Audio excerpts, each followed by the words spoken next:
Hello and welcome back. I am Amanda and this is my channel, Mandemonium13. We were Clueless and now we're a critter and we are in the Christmas spirit. So, we just watched session 0 where they were putting their characters together, which was fantastic and way more entertaining than I would have ever considered just making characters to be. So, I was wrong and it was wonderful.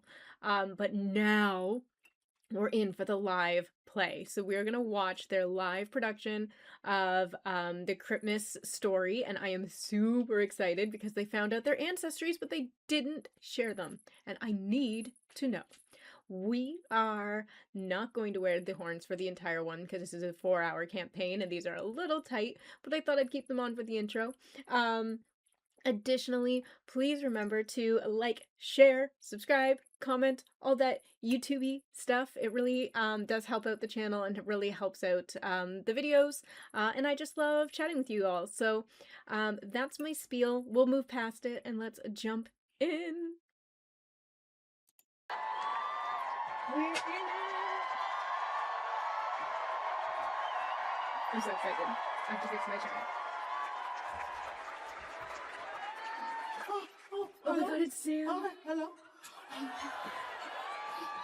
I'm Marlin. Marlin. Cute. What's your name? I'll try to remember all of them. I think you know my kids. The tiny green one. And the yellow metal one. And then there's that wandering bard. He's always been so horny, that boy. I'll tell you a secret. He got that from me. Okay, I'm prepared. I'm prepared for all of this. But at least it made me finally a grandma. Amazing. There's a chair. Okay, one day we'll know about all of his other characters. Oh, that's better. Lately I've had so much time on my hands. Those Thursday nights are so long. So I decided to take up knitting.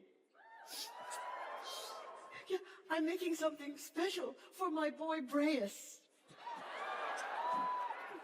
You know Breas? Well, winter is coming. It's going to be a cold winter. And so I made him something to keep his nether parts warm. You think this will help?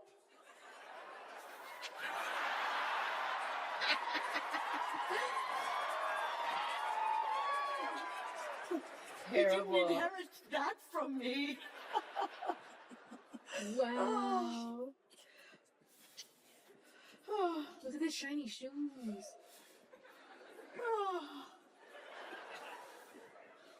Oh. Wait. I'm not a knitter. I'm a critter.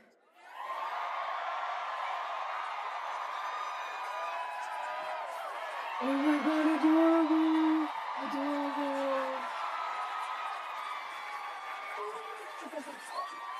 Oh my god! And it's Critmas. And it's Christmas! Oh my god! And look, all my gifts are right here in front of me. Adorable! I love you so. Wait, So let's get this party started. is there a Critical Role apron? Hit it, boys. Oh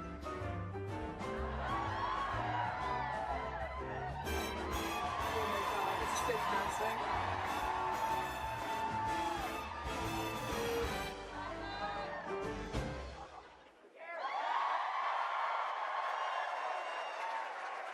I've been your goblin for so long. And now I'm here to sing my song. And with you here, because you're so smart, let's dive into Daggerheart.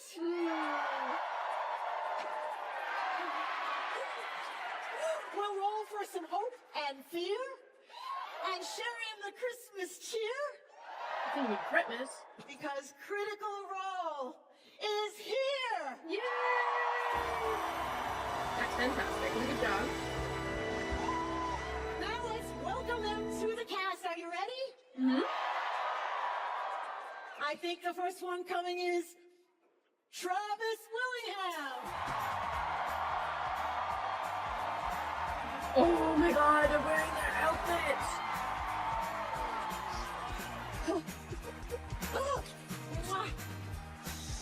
Next we have Liam O'Brien. Oh. Hello, theater kid Leo. This is so good. This is so good. I think I see Taliesin Jaffe. Oh my god, yes. She's in the house. Ashley Johnson. Yeah. Oh, look how cute she is. All broken. Ooh. It's Laura Bailey. Oh no, look at her, she's adorable.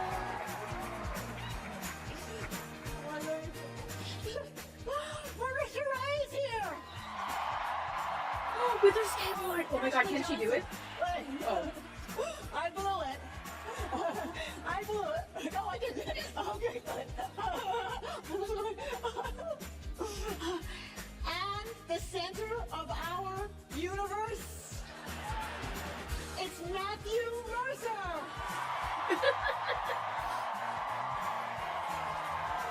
Oh my god, he looks Everyone's amazing. here. Everyone's here. We're ready to get started. I'm gonna pretty fairly certain we're missing What? we're missing one. What, we're missing one? Missing one, yeah. Sorry. What do you think? I forget my own son? I was just saving the best for last. Please welcome the best boy in the whole world. Sarah Regal. Look at him. He's not wearing the shorts from that, but I understand it's probably cold. Oh my god, they're all so cute. They're all so cute. And now, Oh my god, this thing's a CR for Critical Role. Are you ready? Let's do it. Alright, alright. We're eating during the beginning because I'm starving, but then we're good. Bye. Bye-bye. Bye, Boblin. That's fantastic. She's got it. Hello, everyone, and welcome to tonight's. Oh, man. Welcome to tonight's special Critmas Critical Role one shot, where a bunch of us nerdy ass voice actors sit around and play Daggerheart. No.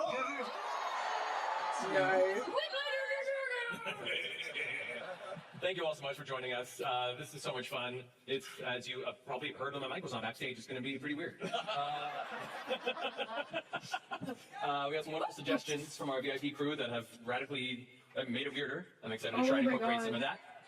But as it is Daggerheart, everyone begins the game with 2 hope. Make sure you mark that on your sheet if you haven't already. I, as the GM, will be starting the campaign with 1 hope per, 1 fear per player. So I got to start with a nice 7 fear proposal. Is that how that works? So, that's how it works. So that'd be fine. What could possibly go wrong? I don't like it. One But I think fear that- per player? Oh my god. Right. Yikes. Let's go ahead and jump into tonight's episode of Critical Role.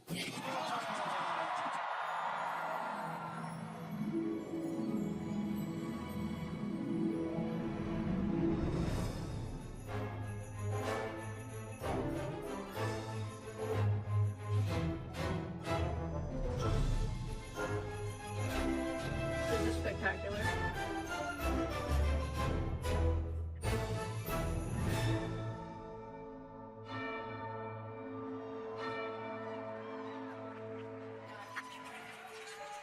Oh my god, I just realized his GM screen All right. is wrapped. The holidays have come.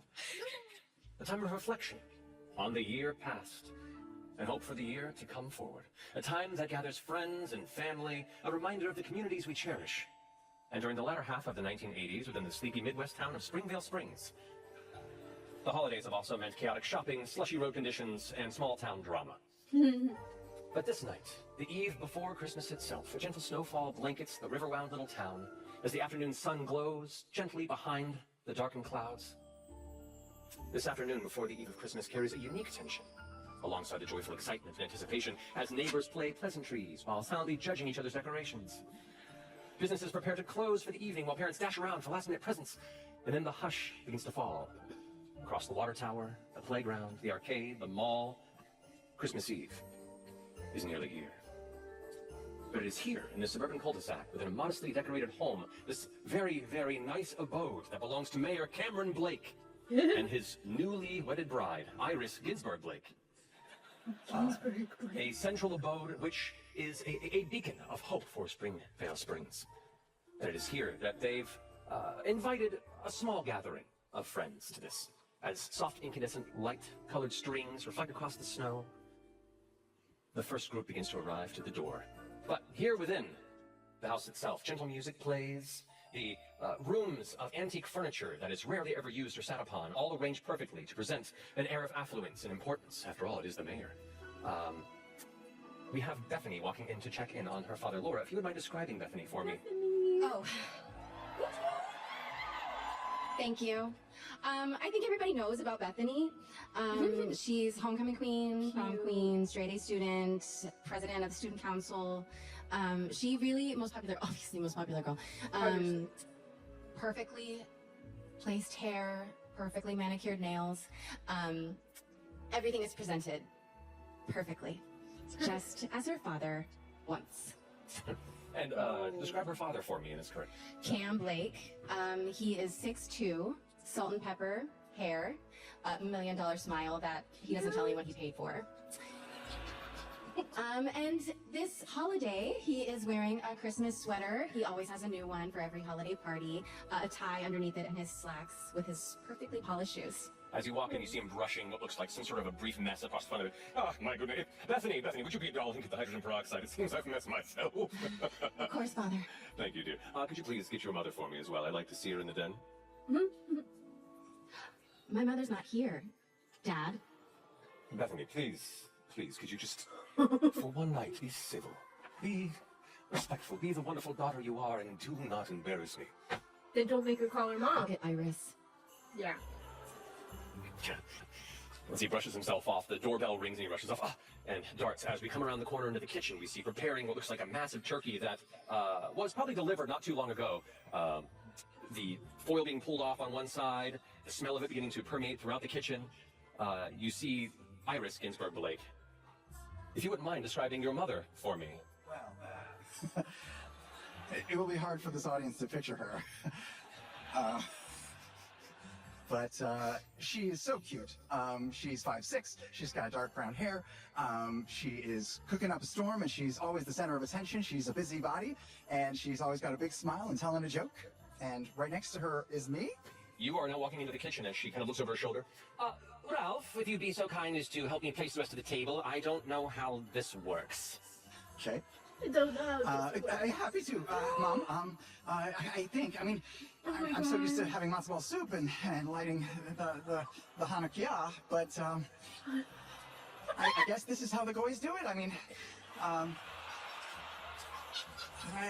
do you baste first and then you cook it, or do you cook it first and then you baste it? Let's just baste it twice. That sounds fine to me. Look, for the both of us tonight, we'll just watch and learn as best we can. And if... Come barging in the room. Hello, dear. My dad wants you. Oh, hi, Bethany.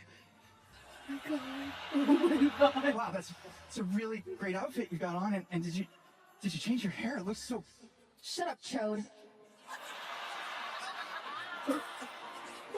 Thank you, fair daughter. I'll go see to your father. And she exits the room with a kind of glance over her shoulder and huffs out of the kitchen, leaving the two of you alone amongst the undelivered spread. So, do we... I didn't see a stocking for you. Aren't you gonna hang a stocking? My mom always hung the stockings. Well, we could start a new tradition tonight. I just really want to get this whole Christmas thing, and really, I'm sort of schwitzing over it a little bit. Dash.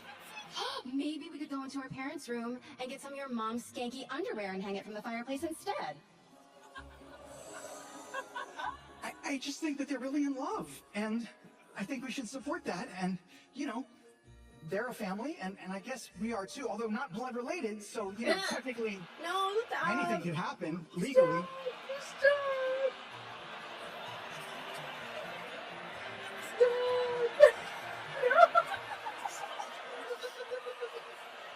I better go. You really should. You really should. I'll hang a stocking for you. Do you hang them on the tree, or I'm so Just new at get this. out! Okay.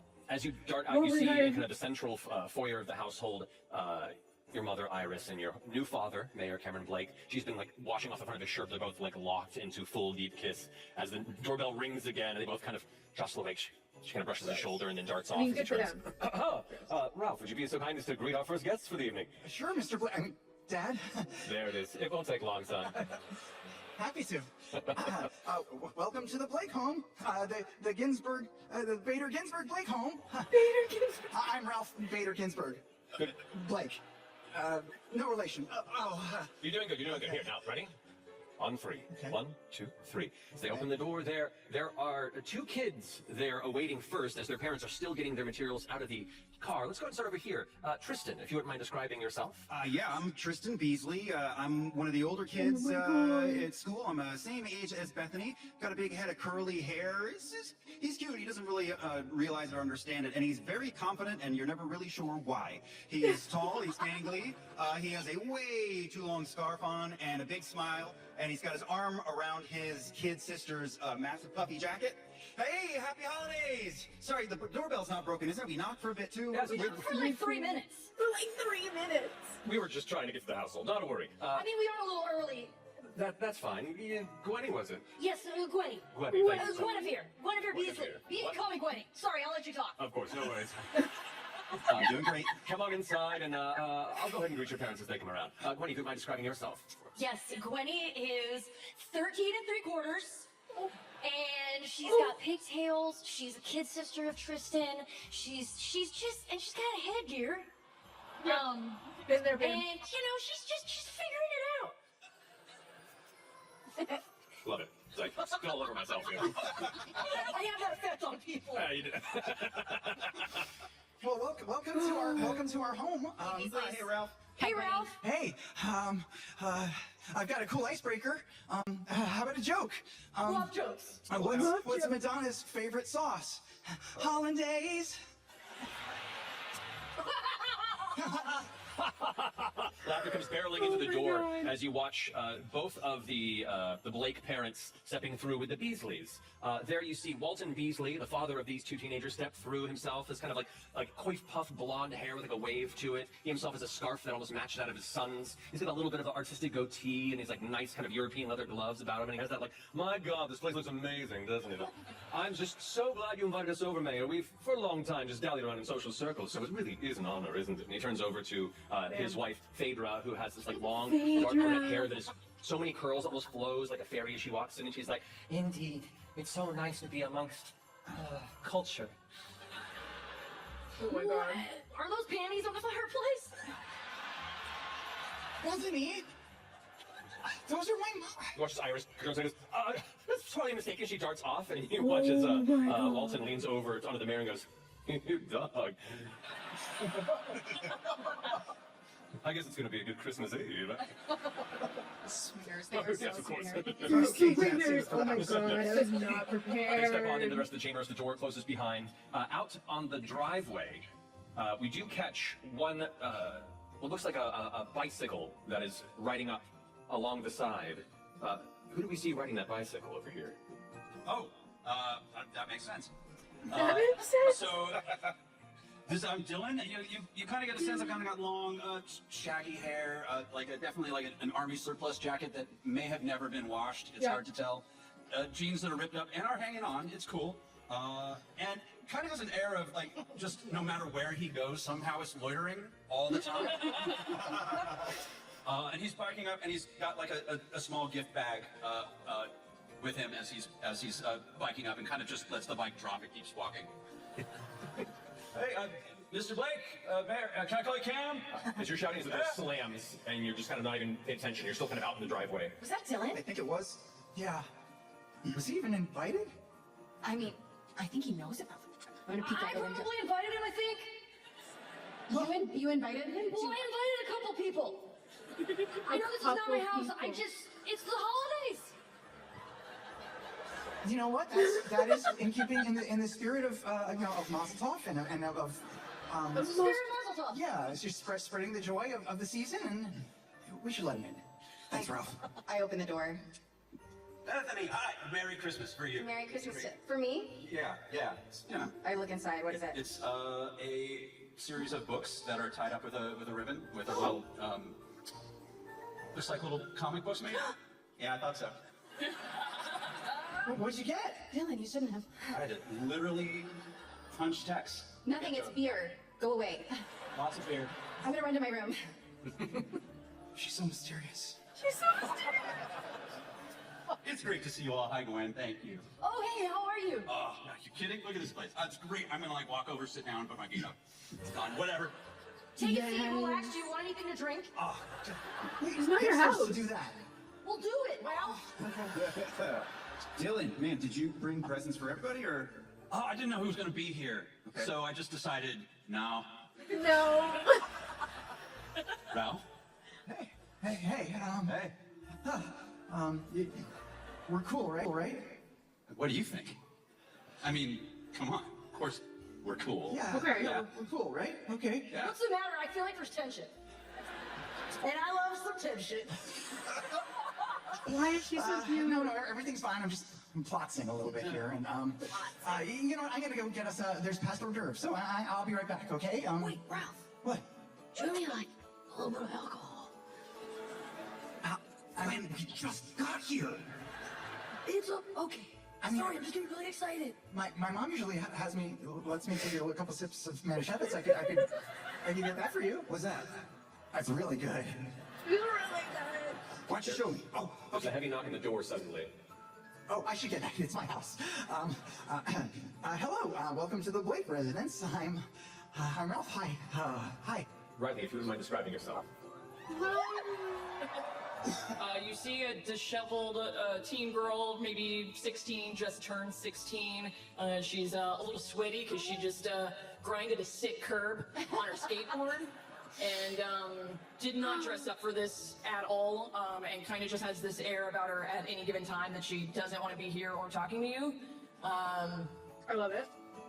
Hey, yeah, what was your name again? Ralph Bader Ginsburg. Ralph. Blake. Right, I've seen you around school. Yeah, you're the new kid, right? Yeah. Wow. And you're like from like Korea or something? No, well, I'm from the United States, but oh shit, my board! Shit! Wait, it's rolling down the street! Hang on! no, don't come back. It's a long driveway, steep. Are we about to learn an Sorry. amazing lesson? Oh, no. Sorry. I come back from Oh, upstairs sorry. where I was hiding my comic books. Hey, this is Rodney. Oh, Sean! Hey, how are you? You used to live in Berlin, right? Isn't that your deal? Oh, that's what it was. Yeah, but my dad was stationed over there. She's fluent in German. I'm not. I'm not. I'm not. Yeah, I've kind of traveled around, you know, he's actually a major in, he's a nuclear engineer, so he's Impressive. kind of babysitting with nuclear silo. But so you're not fluent, but are you like semi-fluent? You know, a little bit? Yeah, I can say fake dish. Excellent. What's that mean? Fuck you. Oh, He just asked what it means. Yeah. How did she get an invite? This is such lame. Children! Holy shit, this house. The fuck? Where is everyone coming from? Oh, hey, Rebecca? Bethany. Bethany. What's up? You're more than welcome to join. Are you rich? Yes. Yes. Cool.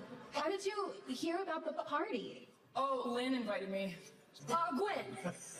Oh, Wait, you can call me whatever you want. Did she just get everyone's name wrong? That is fantastic. I don't know how to respond to it.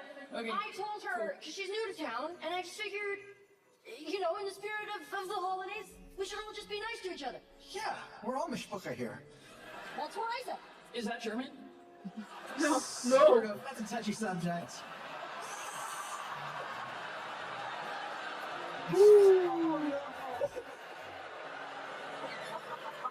At which point, Iris Blake is in the doorway entering into the foyer and is like, Oh my, so many more arrivals. Are your parents coming as well?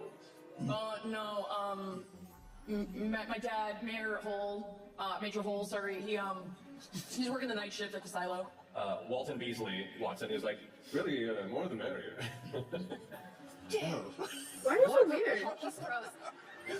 Just like you don't look. Hey, The children are being obnoxious here. One wanders back into the chamber. Tristan, your dad's weird. Have you met me? Met you? I mean, your reputation precedes you.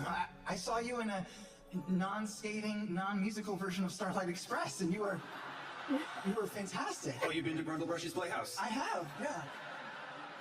Yeah, I'm starting out there. You know, I'm like first assistant dramaturgist and / janitor at the theater, and I'm kind of working my way up. And I just sort of in the background now, but they're doing Richard III in the coming season in January. Oh, and you're in it? I'm gonna be. Did you say you're turgid? Not that time. Children, please. I'm glad you're all here. He watches Mayor Cameron Blake walks in once more, kind of adjusts his lapel. It is indeed the Christmas season, and we're happy to host all of you who need a home this eve and a bit of community. So our home is your home. Open to all who want a place to stay, to cherish and celebrate the holiday season. Bing bong. Who else is here? Goes to go for the door, opens it up, and what you see waiting across the way is the sun's like setting in the distance. You see a man in his early 30s, kind of greasy, dark hair, kind of in an Elvis-like coif. He's wearing a white button-up gas station attendant shirt, but he has it open with a wide lapel of it, and he's like, "Hey, brother, how you doing?" The mayor goes, "Elvis, I wasn't..."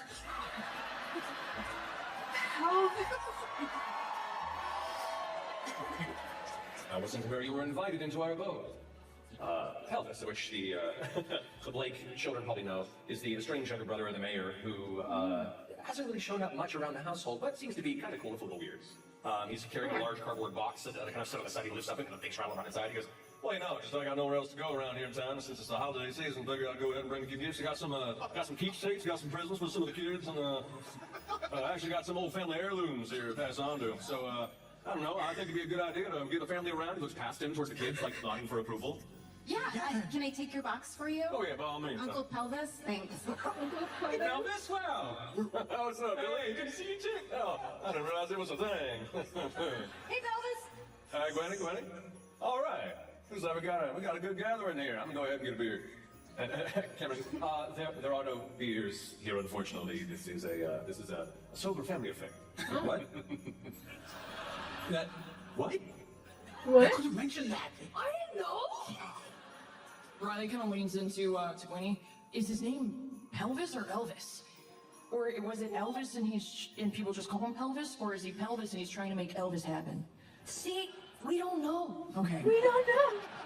Just curious. Yeah, it's a good question though. Yeah, okay. As you all gather into the family dinner on the massive, immaculately decorated by other people that were hired to do so tree, a number of presents are scattered about. Conversation that bores you to tears continues to drag you through the early part of the evening. Wait, Travis isn't Eventually, here yet. dinner begins to be served, and the night mostly seems to be the adults talking about business and politics and money and all the obnoxious little secrets they like to tell about the other neighbors around, but kind of relegate you all to the kids' side of the table as you do so.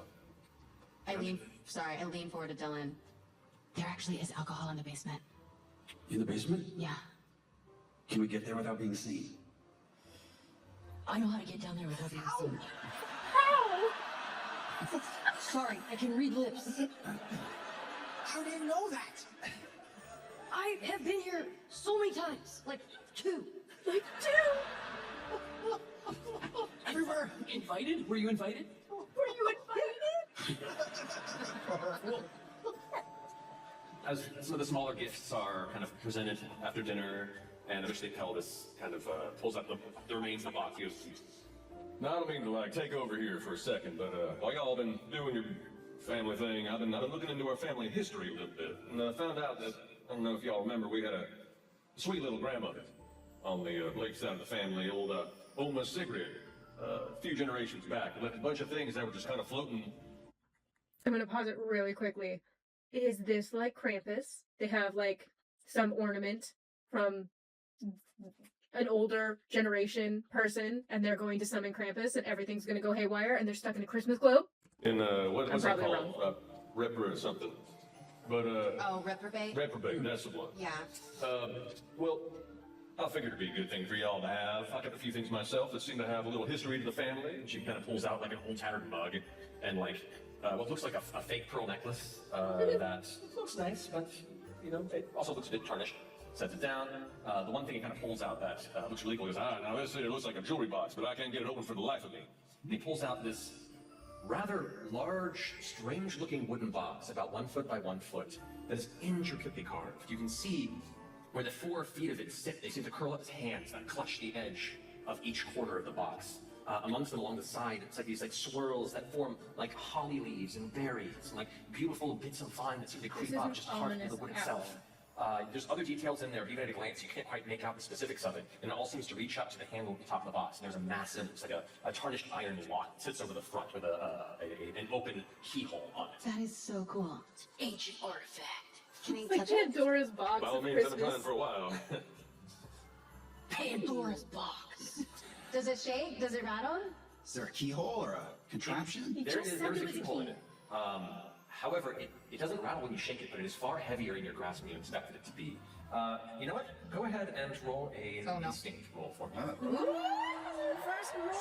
First roll. First roll. No. Okay. Wait, I gotta. Roll.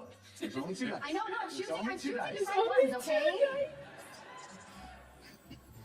Oh, okay. Well, I rolled a 20, but with fear. 20 with fear. Okay, good to know. So as you clutching the box here for a second, you get this kind of odd, ominous sense as your hands touch it. You can almost feel like the vines begin to move and shift. You can glance into the interior of the woodwork itself, the fine, kind of darkened texture of it seeming to almost move and writhe.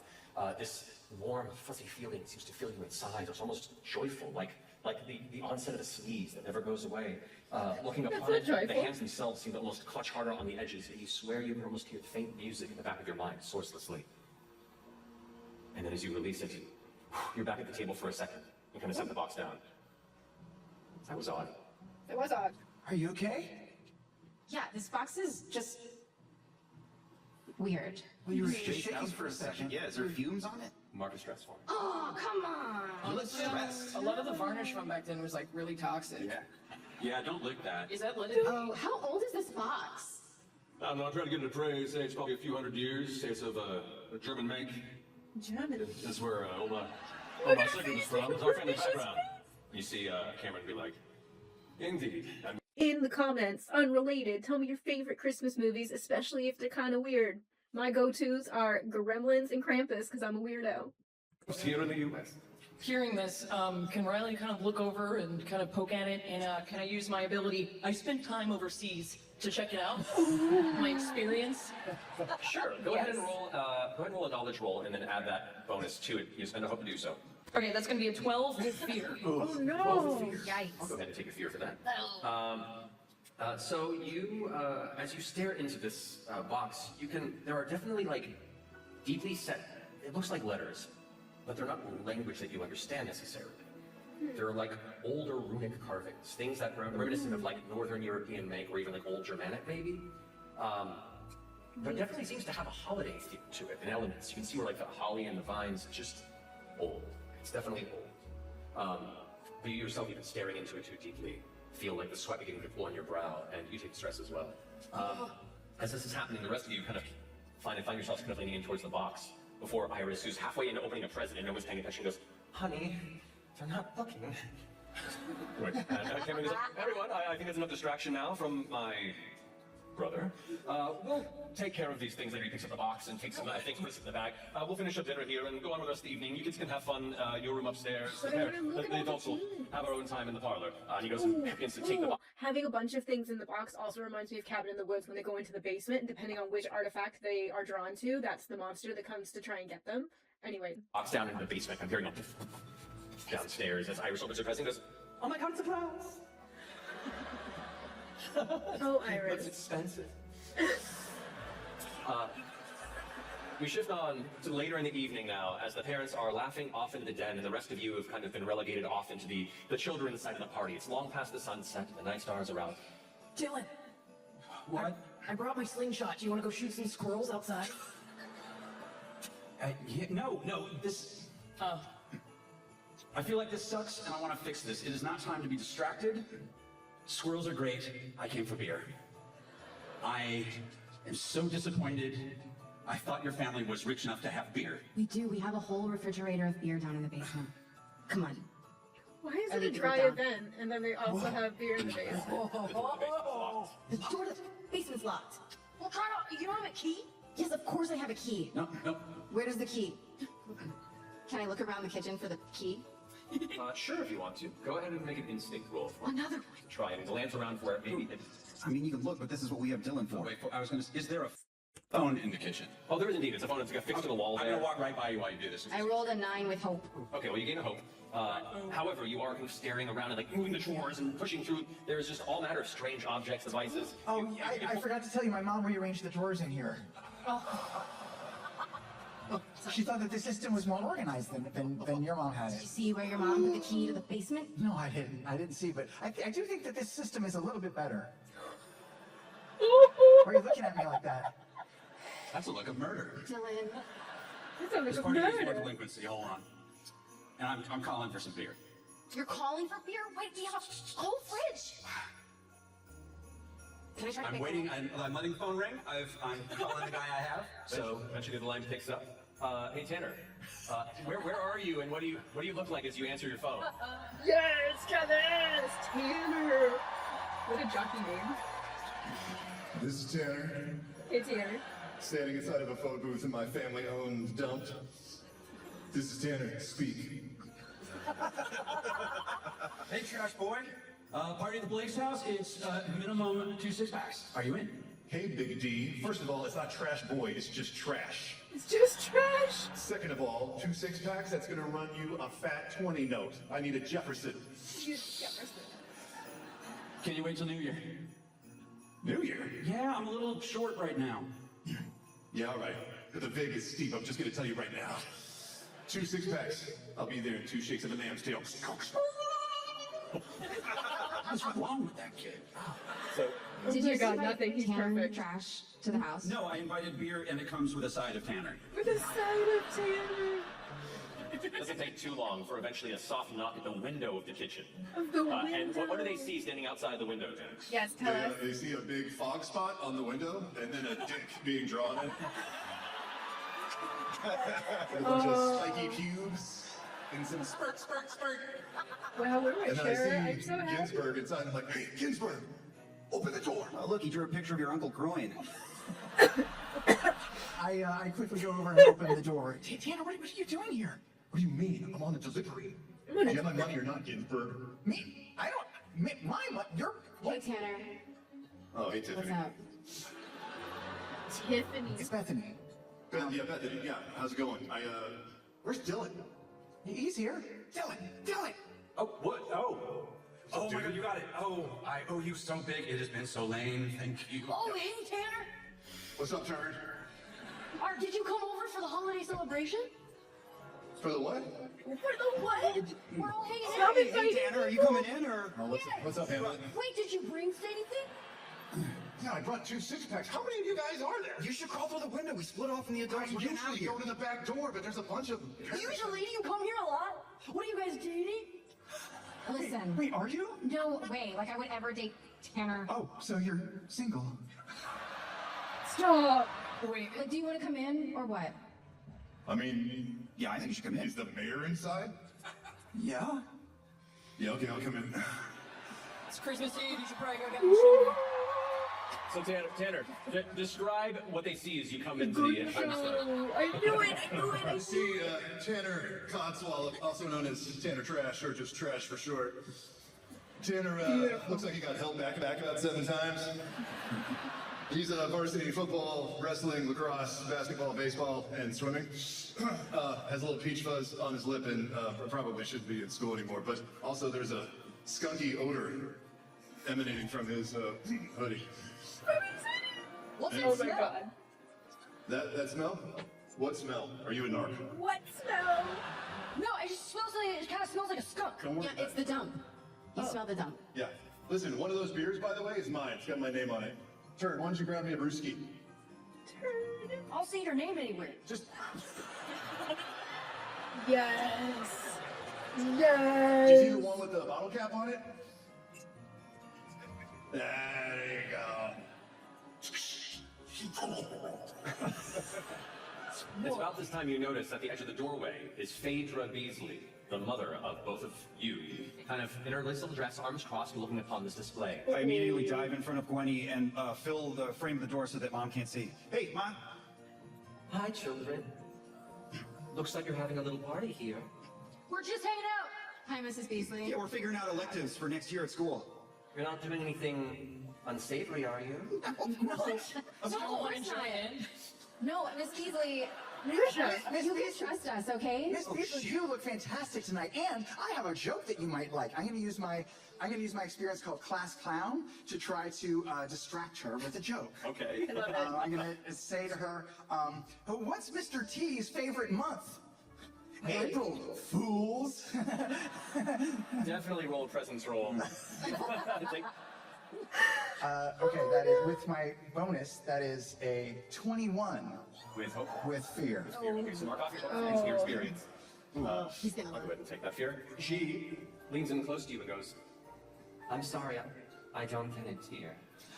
Oh yeah, he's doing. Mr. T is this guy. He's on TV. He's really cool. I smell something. she sniffs in the air. You start getting a little nervous. Is it that skunk smell? I believe that is it. She looks over towards Tanner and walks forward towards you. He ran over the skunk outside. Her like kind of fade dress kind of flows as she kind of beelines towards you, like Galadriel intensely towards Frodo. It's like, Is that an illicit substance I smell on your person, Tanner? Well, how's it going, Miss B? No, I just came from wrestling practice, and I haven't bathed, and my gooch smells. Gooch. You would be in very serious trouble if the man of this house learned that you had brought illicit substances into his home with his daughter. Perhaps you need to get rid of it quickly. Oh my God! Bribe her. Hamlin, your mom is fucking cool. Sure, Mrs. B. I just, the skunk I ran over outside, there was this little baggie next to it. I don't know. How did that get in there? I don't know, but make sure it's disposed of properly and, don't put in any brownies. Well, what even is that? Merry Christmas, children. Oregano. and she exits the chamber. Jane! Did you take your whole stash? No. Ooh, that was close. Gwenny, you and I are probably gonna have to sleep downstairs in the den in sleeping bags tonight. Okay. Mom and Dad are gonna... Oh, yeah, yeah. I feel like whenever I smell that smell, they're usually up all night. Wait, your parents party? Hello? Mrs. Beasley, our mother, is the sex education teacher. That makes so much sense! I just thought she was crazy wise! Wait. Were your parents hitting on our parents? Oh, they're definitely into some swinger shit. I mean, they don't do that anymore. Dude, it's written all over them. What? I don't think. I think You hear laughter from upstairs, and the skunk smell gets stronger. I mean, Her curriculum is so comprehensive. that's so gross. We gotta get out of here. have to We go. gotta get out of here. Yeah, no. That's gross, but like, is this that kind of a house where like people can't? Let's go. Hey, wait, Dylan, I brought a Polaroid. Maybe we should just, like... What? What? I mean, that would be offensive and gross. We should get out of here. That would be offensive and gross. Do you have the hots for their mom? Yeah. On the side of the wooden frame, you peer into the hallway, and you can see now. First off, the temperature has dropped significantly. And as you glance inside, there are sheer walls of ice, like the interior of your house has, like, snap frozen. Good news, guys. I don't think our parents are gonna kill us. Bad news, I think our parents are probably monsters just like us. Dad! Oh, I don't want to go check. They're probably in the middle of boning. It's... Oh, what if they fused? Ew, why would you say that? Oh my god, my Polaroid! Actually, maybe we should go check. Yeah. Yeah, that's what crazy and interesting. Okay, you guys head up the stairs, and indeed, the interior of this gorgeous mayor's household has become this, like, nightmare wonderland with, like, cracking ice that seems to pierce out of the nearby windows. You can see bits of green are growing out of wherever wood is exposed. The center of the kitchen island is, like, pushed off to the side from what looks like an actual massive pine tree that's now pushing in real time, like, growing out of the floor and beginning to pierce the ceiling. You push past and head to the parents' den upstairs, where you heard the laughter as well. The smell of weed is still strong from it as you try to peek through the doorway, and the ice itself has pierced and coated the interior of this chamber. Most everything itself is locked in these massive kind of glacier-type ice, like monoliths. And there you can see, indeed, the mayor, Cameron Blake, straddled by Phaedra Beasley. Both clothes on. It looks like the night was just beginning, but they are frozen in ice. Oh. And their eyes within the ice turn towards you, panicked. Where's my mom? Where's my mom? You look on the other side, and Walton Beasley is in the process of giving a nice shoulder massage to your mother. Mom! They are both also frozen in ice. Her blouse is kind of off the shoulders. But they're both looking panicked, and their eyes also roll over towards you within their ice coffins. I see a blanket frozen in frost on the side. Can I break it off and try to cover my mom? Sure, I'll allow it. Okay. Oh, allow it. We gotta rescue them. If they stay like this for long, they could die or something. We gotta get them out of here. We gotta solve this. I immediately grab Ginsburg and everybody else, and I start shoving them through the door, but my hands keep clapping, so it's like clang, clang, clang. Don't use your voices. They can see us. What if they know it's us? How would they know it's us? know. What part is Good boy, good boy. Wait, do you think we're having a contact high? I've heard that's a thing. It's a good question. There is a lot of smoke in the air. I did I say feel high. Oh, Elvis drugged us. That's what happened. We don't know what kind of swag was in that 200-year-old box. Okay, hang on. What about drugs? She said that the blue fairy. She must have been like the spirit of Christmas or something. She said Freud Weihnachten, I think. What does that mean? Merry Christmas. Are you listening to yourself? Merry Christmas to you, And then she said something about ooblet. What did she? Can I? What did she say, Matt? You said it so fast. I know. I was so distracted. She mentioned the U-Bell box. You bet. U-Bell box. Which I'll say, you because you know a little bit of German and the context of it, it means the cheer box. The cheer box. Cheer box. That's what she was in? A box of And cheer. Freie Vertagen is So it's the mayor days. Happy holidays. What is it? What is it? Freie Vertagen. Okay. But that doesn't tell us how to fix it. No. What am I supposed to do in the summer? We're gonna solve this. Wait, We we're have gonna a few fix it. months. Look, all we have to do is get the blue fairy back and put her back in the box. That should The absolute body horror you would be dealing with. I feel like Ashley's really nailing this. contain all of the Christmas scariness, Yeah, right? is there any fairy juice on the walls or trace of... I don't know how fairies move. What the fuck is going on? She went out the window? We gotta hit the town then. Let's get outside and see where the trail goes, because probably wherever she flies, that's where the worst of this is gonna be. She said she was gonna go find her children or something like That's that. right. What the fuck children is she talking about? I don't know. I head down the stairs, but not like a human would. I just like use my hand and my feet run up on the wall, and I'm like, oh, bodacious. I just start barreling downstairs, and I head for the front door and try and find the basement window to see if I can find any trace of the blue fairy. Certainly. All right, so you head to the basement window and look around. I mean, she's definitely absconded. You very easily do see, though, as through the window, what was just a well-manicured grass lawn you can't see through because now it's completely overgrown into a dark forest just beyond the glass. Grab the box. Okay, hang on. Wait, Yeah, let grab the box. me take a look at this. May I use my gifted tracker ability to spin the hope? Yes. And then you have to tell me the answer to any number of questions. Is that like a reindeer Any thing? number of questions? Yeah, it's one per hope. Oh, yeah, that's right, yeah. So I'm gonna spin one hope to ask, which direction did she go? So you step outside the front door of the household to get a better look at the neighborhood and the path she was going. And indeed, the entire household has like a slow-growing dark German forest beginning to consume it from the outside. And you see a path, a trail of where it would have moved through the neighborhood. These little streets and homesteads themselves are now being consumed as well by these massive trees. You watch strings of lights begin to apparate. All these little lights begin to dully glow from beyond the needles. Oh, you no. can see shards of ice growing up around, and what was once a dull gray sky was a gentle snow begins to thicken, and the wind begins to pick up with more of a chill. You spend a hope, and you're asking where it went? Yeah. From where you sit, which would be to the right, the northeast of Critmas Springs house, you gather that it is likely traveling in the direction of No, actually, roll a d6 for me to see where it was going. All right. Man, I do not trust anything German. 5. Sounds good. Okay.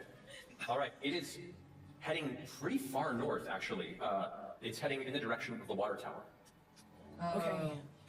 You see, like in my antler, or like under my yeah. reindeer skull, my eyes kind of flicker a little bit, and it's almost like a night vision that almost kind of cues in Riley's head. Whoa. And she knows the way. Guys, follow me. And as she starts to clump forward, she hits a patch of black ice and just goes. I love that song. Wait! And then I turn around and I look for my skateboard Yeah. that I It's left there on the waiting front for you, porch. but it looks a little different. Is it a sleigh? Is it a sleigh? It's a sled. Okay. Wait, did we grab the box? Yes. Who grabbed the box? Tanner grabbed the box when he went down there because I screamed it at him. All right, so go ahead, Mark Down. You have the Zippo. you got on the box. I got the box. And you're just Get the pinching it boat. between two giant symbols? Yeah. Maybe he can put him in his armpit pocket. Perfect. Maybe we can shove it inside Gwen Snow. Oh, shit. Yeah. Take a big breath. And just kind of like it's like pushing into like Nope. a doughy slush pile. It doesn't hurt. It feels comfortable. If anything, it gives you a little more stimulus. Great. I put one hoof on my toboggan, and then I use the other hoof to start pushing, and I start leading the way north. Great. Love it. You all follow behind Riley. It is I'm gonna flutter up. This is like my mesh wings are really shit at flying, so I'm gonna flutter as hard as I can and land on top of one of Tristan's horns. And as I pass a frozen car window, I'm like, God, my pecs are so choice. Got like a 12-pack. All right, let's go. okay. He's in love with Following down himself. easterly I'm lane so up happy. towards where the bridge crosses the river that winds through Springvale Springs, you can see the edges of the bridge itself are encased in shards of ice, and the river below has become this glacial, frozen, immovable ice in both directions. You can see what looks to be one sort of a smaller vessel that was probably coming through, carrying materials down the river that's just frozen and locked like partially out of the water itself, kind of hanging lantern light, just kind of glowing in the distance. You can see one car that was coming across the road itself is like pushed up by the ice and is partially encased. You continue past the bridge towards the direction of the water tower, and there you just barely make out over the tree line that surrounds the city this pale, kind of bluish glow with kind of like figure eights over the horizon before vanishing into the trees around the base of the water tower. Dylan, you know the water tower, right? Because you tagged it. Because you tagged it. I mean, I've tagged a lot of things. I mean, it says Dylan right on the top of the In water tower. 7-foot letters. That could have been anybody. It could have been anybody. Fantastic. I mean, we can head that way. There's the like old car cemetery right nearby. We can try and get some cover. No, I saw it. She went that way. She went towards the tower. We gotta go to the tower. I'm not going first. I can't go to the water tower. We don't go in the water tower. Tristan, go. You have like so many pecs. All right, I'll do it. Wait, let me get off your board first. Okay, so are you all tracking towards the water tower? Are you leading the charge? yes, I like that that. way as the enforcer. Okay. Tongue just swinging side to side. It's like a foot-long fruit roll-up. Are you all relining? Or Oh my god, his tongue is his scarf. That's why it's always like, "Bleh." Oh, I hate it. I love it.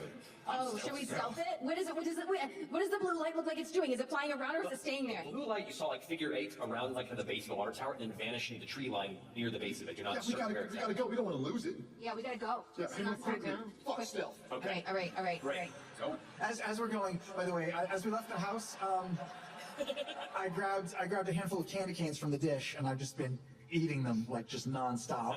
I just need more Christmas. Anything. Like a muppet. Perfect. I love it. None of it's actually being swallowed, just straight in the mouth and falling out.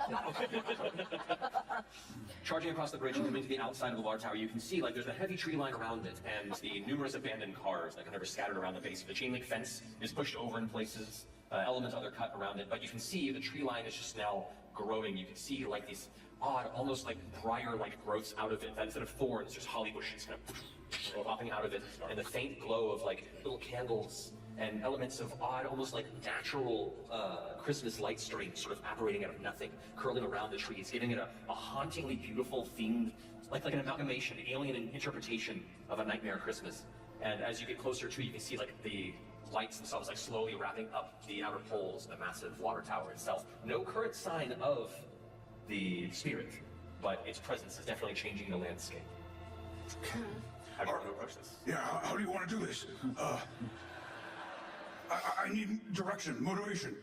Am I going to use the box to capture the thing? Or do I just grab her by the neck? Yeah. This is, this is Death of a Salesman.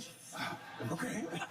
I'm Willie Loam and I can work with that. Yeah, and I'm tired of the road. You're tired of the road and you just want to... I never saw Death of a Salesman.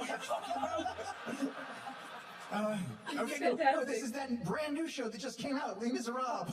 Les Miserables. And you're Jean Valjean, and you stole a loaf of bread, and Jean-Pierre is after you, and I don't know where this is going, but I really like that show. Revolution is so good. It's good. I'm going to spend a fear here. Oh no. And you watch as this blizzarding kind of, or not blizzarding yet, but the growing storm of snow and wind is picking up around you. Out of nowhere, a bolt of lightning strikes from the clouds somewhere between the thicket of trees before you, and you see a flash of flame and a bit of cinder. Oh shit! No, it's okay. I know what we're doing over here. I'll go check it out. I'll start the symbols on the snow. All right, who's following Tanner? I'm right behind, trying to I just watched the new American Ninja film. It came out like 3 months ago. All right, I'm gonna land on Dylan's head. I'm gonna spend another fear. And as you land on Dylan's head, and the rest of you are trying to keep up, the thicket grows between your troop, and you lose entire sight of Tanner, Dylan, and Bethany as they kind of vanish deep into space. There's a wall in front of you now of just tangled vine and holly. Bethany, no! I think they're dead. We should cut loose and run. No. We have to be brave in the face of adversity. Yeah. We just have to get... You're not... we have to cut through this forest. Okay, how do we do that? Well, we could brute force it. We could just sort of find our way. Oh, I know how. Oh boy. I'm gonna use my ability. I saw that episode. Beautiful. I saw an episode of Unsolved Mysteries where a group of kids was lost in the woods and they found their way out by following the sound of water. I think that's normally the opposite of what you're supposed to do. I'm pretty sure I saw that episode, so I'm gonna listen for any sounds that might lead us out. Okay. So you can make a group roll with your side of the troop here. I'm gonna say for this, go ahead and make an instinct roll. You're the leader of this. Sure. Before you make the roll, you're all contributing to this. Yeah. So I'd like each of you also to make an instinct roll to contribute to the bonus of this final check. 7 with fear. Okay, so I don't give you fear as a reaction roll, but that is one failure. 9 with hope. With hope. I mean, you don't get a hope on this. It's just a reaction roll. That's right. You literally just said that. I'm so sorry. Oh, we'll keep saying it. Don't worry. 16 with hope. Okay. No, it's good to say it. I'm saying. It is nice to say. I'm saying that I'm hopeful that this is I going get to that. work. Yeah. And I love that for you. Thank you. And I love that for you. All right, so that'd be -2 plus 1. So overall, it's a -1 to your final group check. You're navigating them through the space. Go ahead and make your instinct roll -1. I made my instinct roll and it's 2 10s. It's a critical. Oh! Great. That's very exciting. Compelling over here. Great. So you, as a crit, you also gain a hope and fear stress. It's a Christmas miracle, Ralph. Oh wow, it is! I can feel the spirit of Christmas sort of flowing through me, and it's pointing that way! You can hear the faintest sound of trickling water. I don't know from what, but we're gonna follow it! All right, so as you guys are following that sound, Amazing. you come back over to Tanner, Dylan, and Bethany. As you guys haven't noticed yet that the rest of the troop isn't capped up. But you begin to snake around the thickened trees. You can see now the branches almost seem to reach out slowly like hands. You kind of push past them. You can see there's a number of abandoned cars. Their tops kind of caved in. Their trunks open or torn away. Their engines either already pulled for parts or themselves just rusted over. And now within them you can see like the intricate little bushes growing out. These kind of relics of abandoned industry have been taken by the holiday spirit. And you can see these tiny little red berries that appearing all around it. You can also smell this scent of like smoldering wood. Almost. It's like something that had burned, the impact of the recent lightning strike. Oh god, I think I'm really flammable. I mean, just, I think as long as you're not touching the ground, you're probably okay. I don't know how lightning works. My hands light up.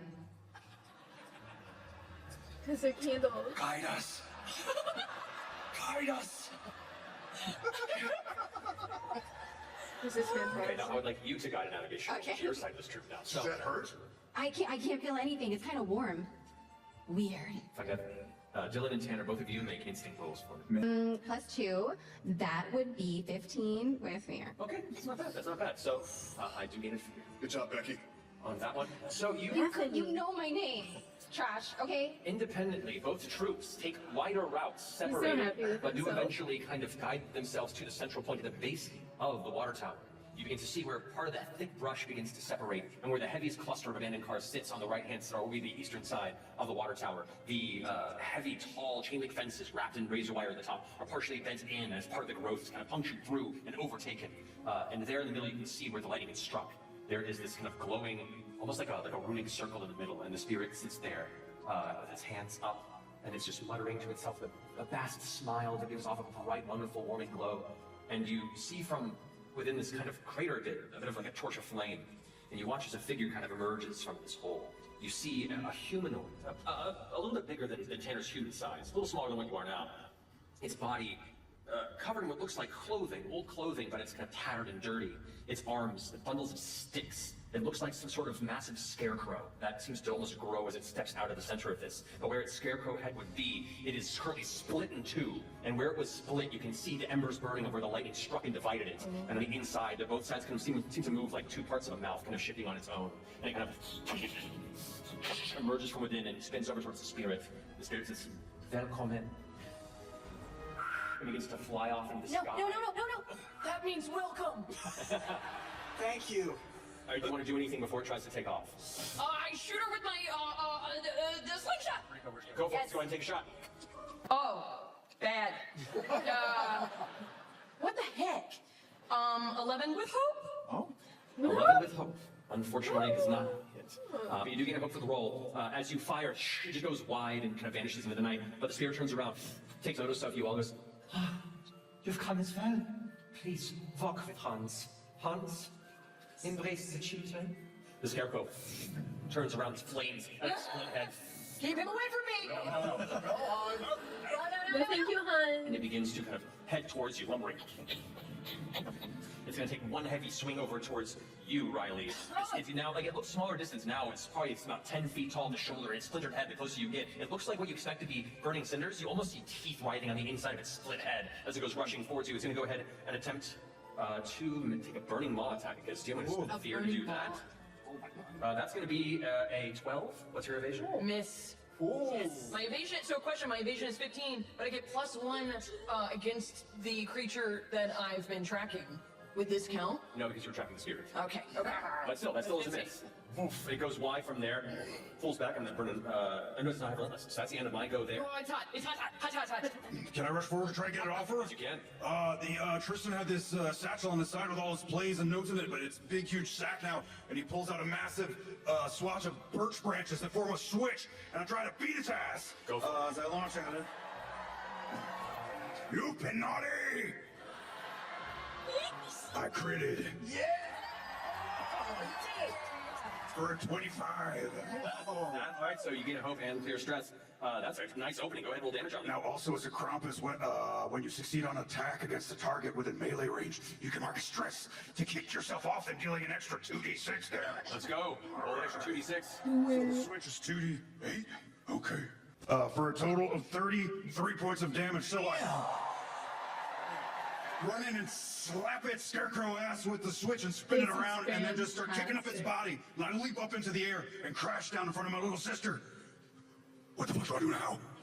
So that's a severe wound, so it marks 3 hit points on that. It does get a reaction.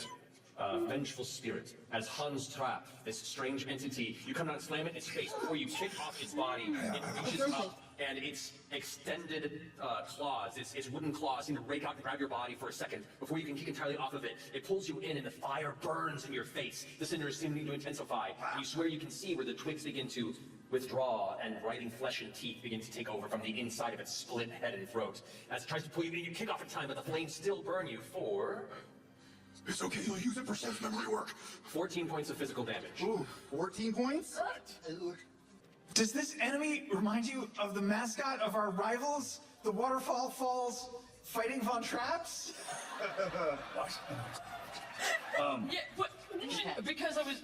What did you say? DM about the table. Hans Trap. Hans Trap. Hans Von Trap. No. Hans Trap. Rules, point of order, that was major damage for me, so I'm going to use some of my curly chest and shoulder hair as armor, and mark that off so I take 1 hit point of damage. You got it. Okay. Can I, since Tristan is standing in front of me, can I sort of like peek around and I just put my hand out and shoot out a cinder grasp? Sure, yeah, if you want to. All right. So the partially burning scarecrow, you're going to rush him and try and finish the job? Yeah, All right, now is that a melee attack? that is a spellcaster roll a target within melee range. All right, yeah, I so you gotta have to get get right up close to it to do it. So you, All right. you dart around your brother Tristan and charge up towards the flaming, angry scarecrow. Your tree branch hand is on fire! Quite a long attack. All right, that's 15 with hope. 15 with hope is actually just perfectly enough. Yes. Yeah, so you take a hope and roll your damage on that. All right. Oh. That's 22 points of damage. That's going to be a major wound, so it takes 2 hit points from that. Why do I have a fire ability? This doesn't make any sense. You're melting! As what was once like the burning inside of its split head, now the flames begin to curl across its shoulders and other parts of its body. It's now like half of a burning wicker man, like in the middle of this space, as the spirit's kind of drifting way up in the air, looking down, kind of smiling, looking upon the chaos. Do you think this thing was a person like we were? It doesn't matter. We gotta end this thing. It's evil. Kill it, kill it. All right, She's trying to have a portal. To have it jump in here and make Well, a twig claw strike against you, since you're right in its face and just set it aflame. You get this like evil, angry gurgling inside its fury. And it lunges. Why is it making that noise? That's going to be a 9 to hit you. What's your evasion? It's 11. No, you can't hit anything. And when a creature acts while on fire, they must take an extra 2d6. Roll 2d6 damage. It swings wide towards you, furious, but it's 5. 5 damage, Yep. all right. That is just a higher wound, so it takes another hit point. It swings a heavy, angry, flaming arm towards you, but your lithe snowman body. I roll backwards. You just out of the way. Goes I love wide. I know Mom is frozen in coitus right now, but for some reason I think she'd be so proud of you. No, I All hate this it. action is making me so verklempt and so nervous, and my stomach is bubbling, and I ate a lot of candy canes, and so I come up close to it, and I just barf candy at it using my elemental breath ability, and my it's a Grinch minty breath. draconic ability, and I'm gonna try to hit it with a candy barf. Let's go for it. Oh shit, Roll for Ralph candy is bar. Ralphing. Ralph is Ralphing. It's so 12 with hope. 12 with hope will not succeed. You gain a hope, but unfortunately, as you try and regurgitate up, it gets caught in your throat. You're not familiar with this much candy in the middle of your body, and it gets caught. A couple pieces fly out, but the noise is loud enough that the entity turns towards you, Hans. It's going to go ahead and charge up. Actually, no, from where it's standing, it's going to go ahead and make a lava ember attack since the flames are in there. So I'm going to go ahead and mark a stress on him there. It reaches into its split head and pulls out some sort of strange burning coal-like section of dark material. Ew! And chucks it at you for, that's going to be a 10 to hit you. What's your evasion? My evasion is 12. Yes. That's okay. I got there. So you dodge out of the way. So while all that is happening, I assume now they're in melee. They're like at it.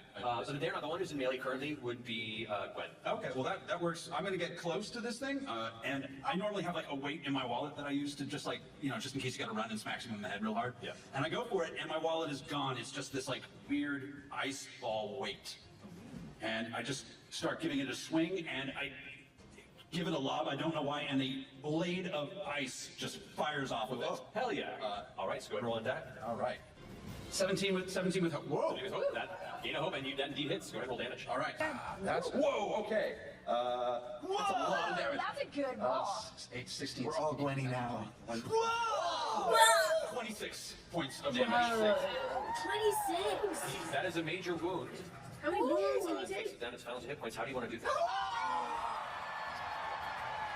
What a good first Like encounter. foot and a half long icicle that is just broken off my weird chained ice sphere hits it. It just starts to branch out like a snowflake and slowly snuff out the fire, just piece by piece until it's brittle and cold. Kind of like freezes up at that moment. The fire seems to subside and going out, and now it's just another frozen sculpture amongst the frozen forest. The spirit kind of floating above. I'm gonna spend a fear. Oh?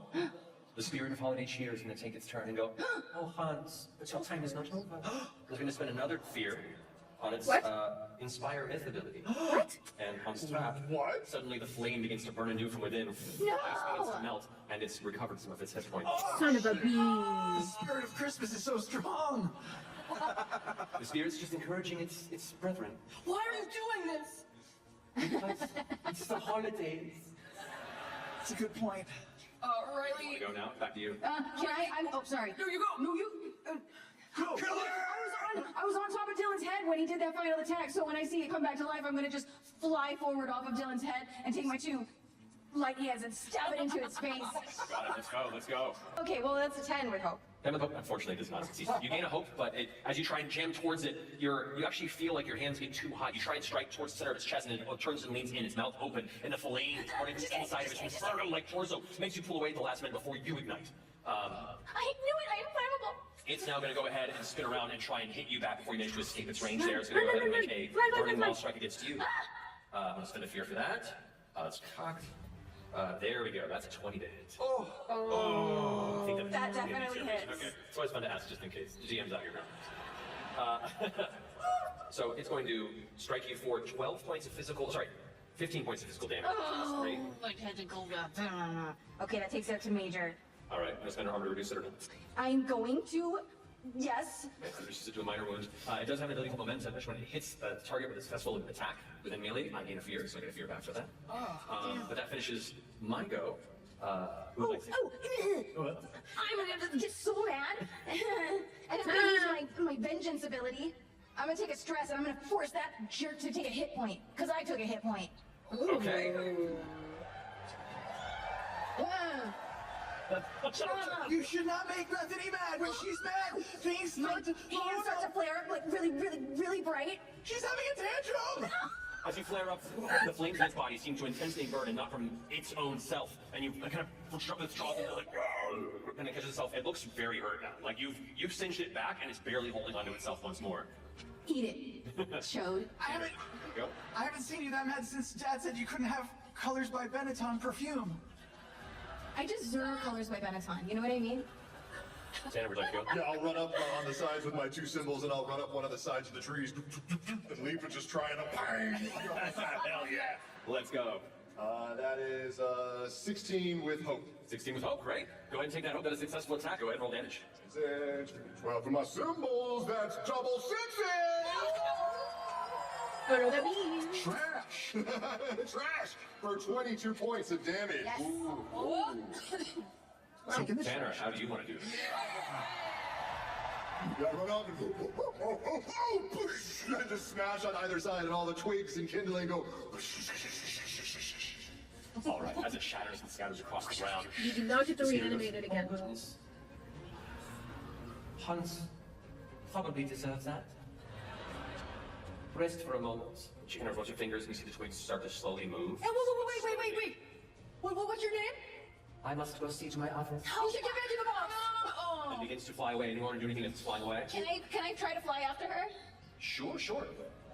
It's really hard to keep up. See, I will have go ahead and make a strength check for me to see if you can maintain speed alongside this. Okay. With your paltry tree topper weight. Listen, I'm used to pushing through. Can I use my experience? Just deal with it, Bethany. Yes, I'll allow that. So spend a hope and add that to it. Okay. That would be, and it's a strength? Strength, yes. Amazing. So that's plus 6, so that is an 18. 18. Nice. Let's come to that was with hope or fear. Huh? The hope is With hope. Right? Yeah, take that hope. All right, so you, as the rest of you are coming on the ground and the spirit takes off, you watch Bethany just her sides of her candle, arms flare for a second before you now see like the streak of blue and the streak of red kind of following after, and you're both now high above the city. And as you're kind of like looking up towards her angrily, you glance down and you can see like the actual path, the trail that has been carved where the spirit has passed through the town with only this brief moment, and now the landscape around is just transforming by its very presence. This is just like Missile Command at the arcade. Yeah. And Art's up and then kind of looks over her shoulder and sees you and stops and spins and smiles. Ah, sweet thing. Hi. You should get back in your box. I've been there too long. It's time to be free. Listen, Share with the world's acquaintance of the holidays. you kind of turned us all into monsters, okay? You're beautiful. I have no legs. And I have no hands. Please, maybe if you come down, you can just talk to us and we can help you. Go ahead and make a presence check for me. Can I, no, she wouldn't give a shit about who my dad is. Sure. Why not? Do it. Can I add, do you know who my dad is to this? He's the mayor. I just ran into the microphone. I'll ask you. Yes. How do you think this entity has any idea what a mayor is? I don't think I should get this one. Respectable. Call him the Burgermeister. The Burgermeister, Meister Burger. Okay, okay. That would be 18, fear. 18 with fear. All right, so it cocks her head towards you. I have too much to do with so little time. But please, I want you to meet the rest of the family. Oh, shh. It means arm away, heading back in. You can see towards the eastern side of town. Good try. Eastern side. Eastern side. Wait, the eastern town or west? Girls. Do you stay and watch where she goes? I want to stay up in the air so I can see exactly where she's going before I go back to the group. Okay, so as you watch ahead, the rest of you on the ground are watching the street, and you can see now the sticks are beginning to reform. I'm getting everybody just grab a handful of kindling. We're gonna keep this thing apart, and I'm grabbing as much as I can. You're grabbing the kindling? I am. Okay. Anybody want to join in? Sure. Okay. I'm watching Bethany's light arc to the sky and just talking in my breath. Now is the winter of our discontent, made glorious summer by this son of York. Oh my god. Liam. Spectacular. I'm in love. What did that mean? So, Bethany's the coolest. who's gathering tinder bits of Hanstra? Oh, tins of bits. Mark that down for yourself. Yeah, I will also grab a Right, few. so you've taken the separated bits, some of which is I'll take some as still kind well. of burning like a cinder. There's an active flame on it, but it is kind of, there's smoke and bits of ember kind of on the edges of it. You gather it and hold it off the side, and you all Oh wait, I don't want to touch this. This is too hot. Sorry, I didn't mean to scream. I'll hold yours, snowman. All right, so mark that down. Lucis. As you all glancing up towards the kind of flaming arc that is Bethany keeping watch, you no longer have sight of the spirit of holiday cheer as it has vanished beyond the tree line of your sight. But you, Bethany, watch as it arcs down. It seems to vanish right around the base of Dork Doug's Arcade. Dork Doug's Arcade. That place is awesome. Okay, as I see it land, I'm gonna fly back down to the group. It just went to Dork Dogs. Shit. Oh.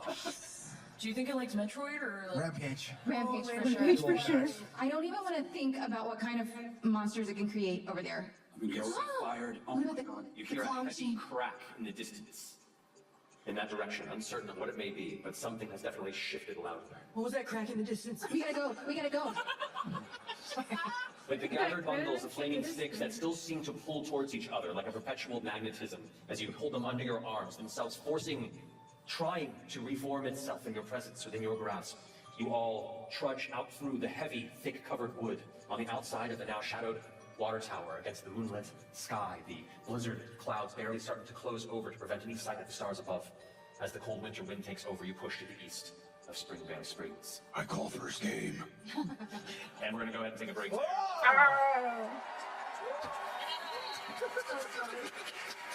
I love this. So we'll take our intermission.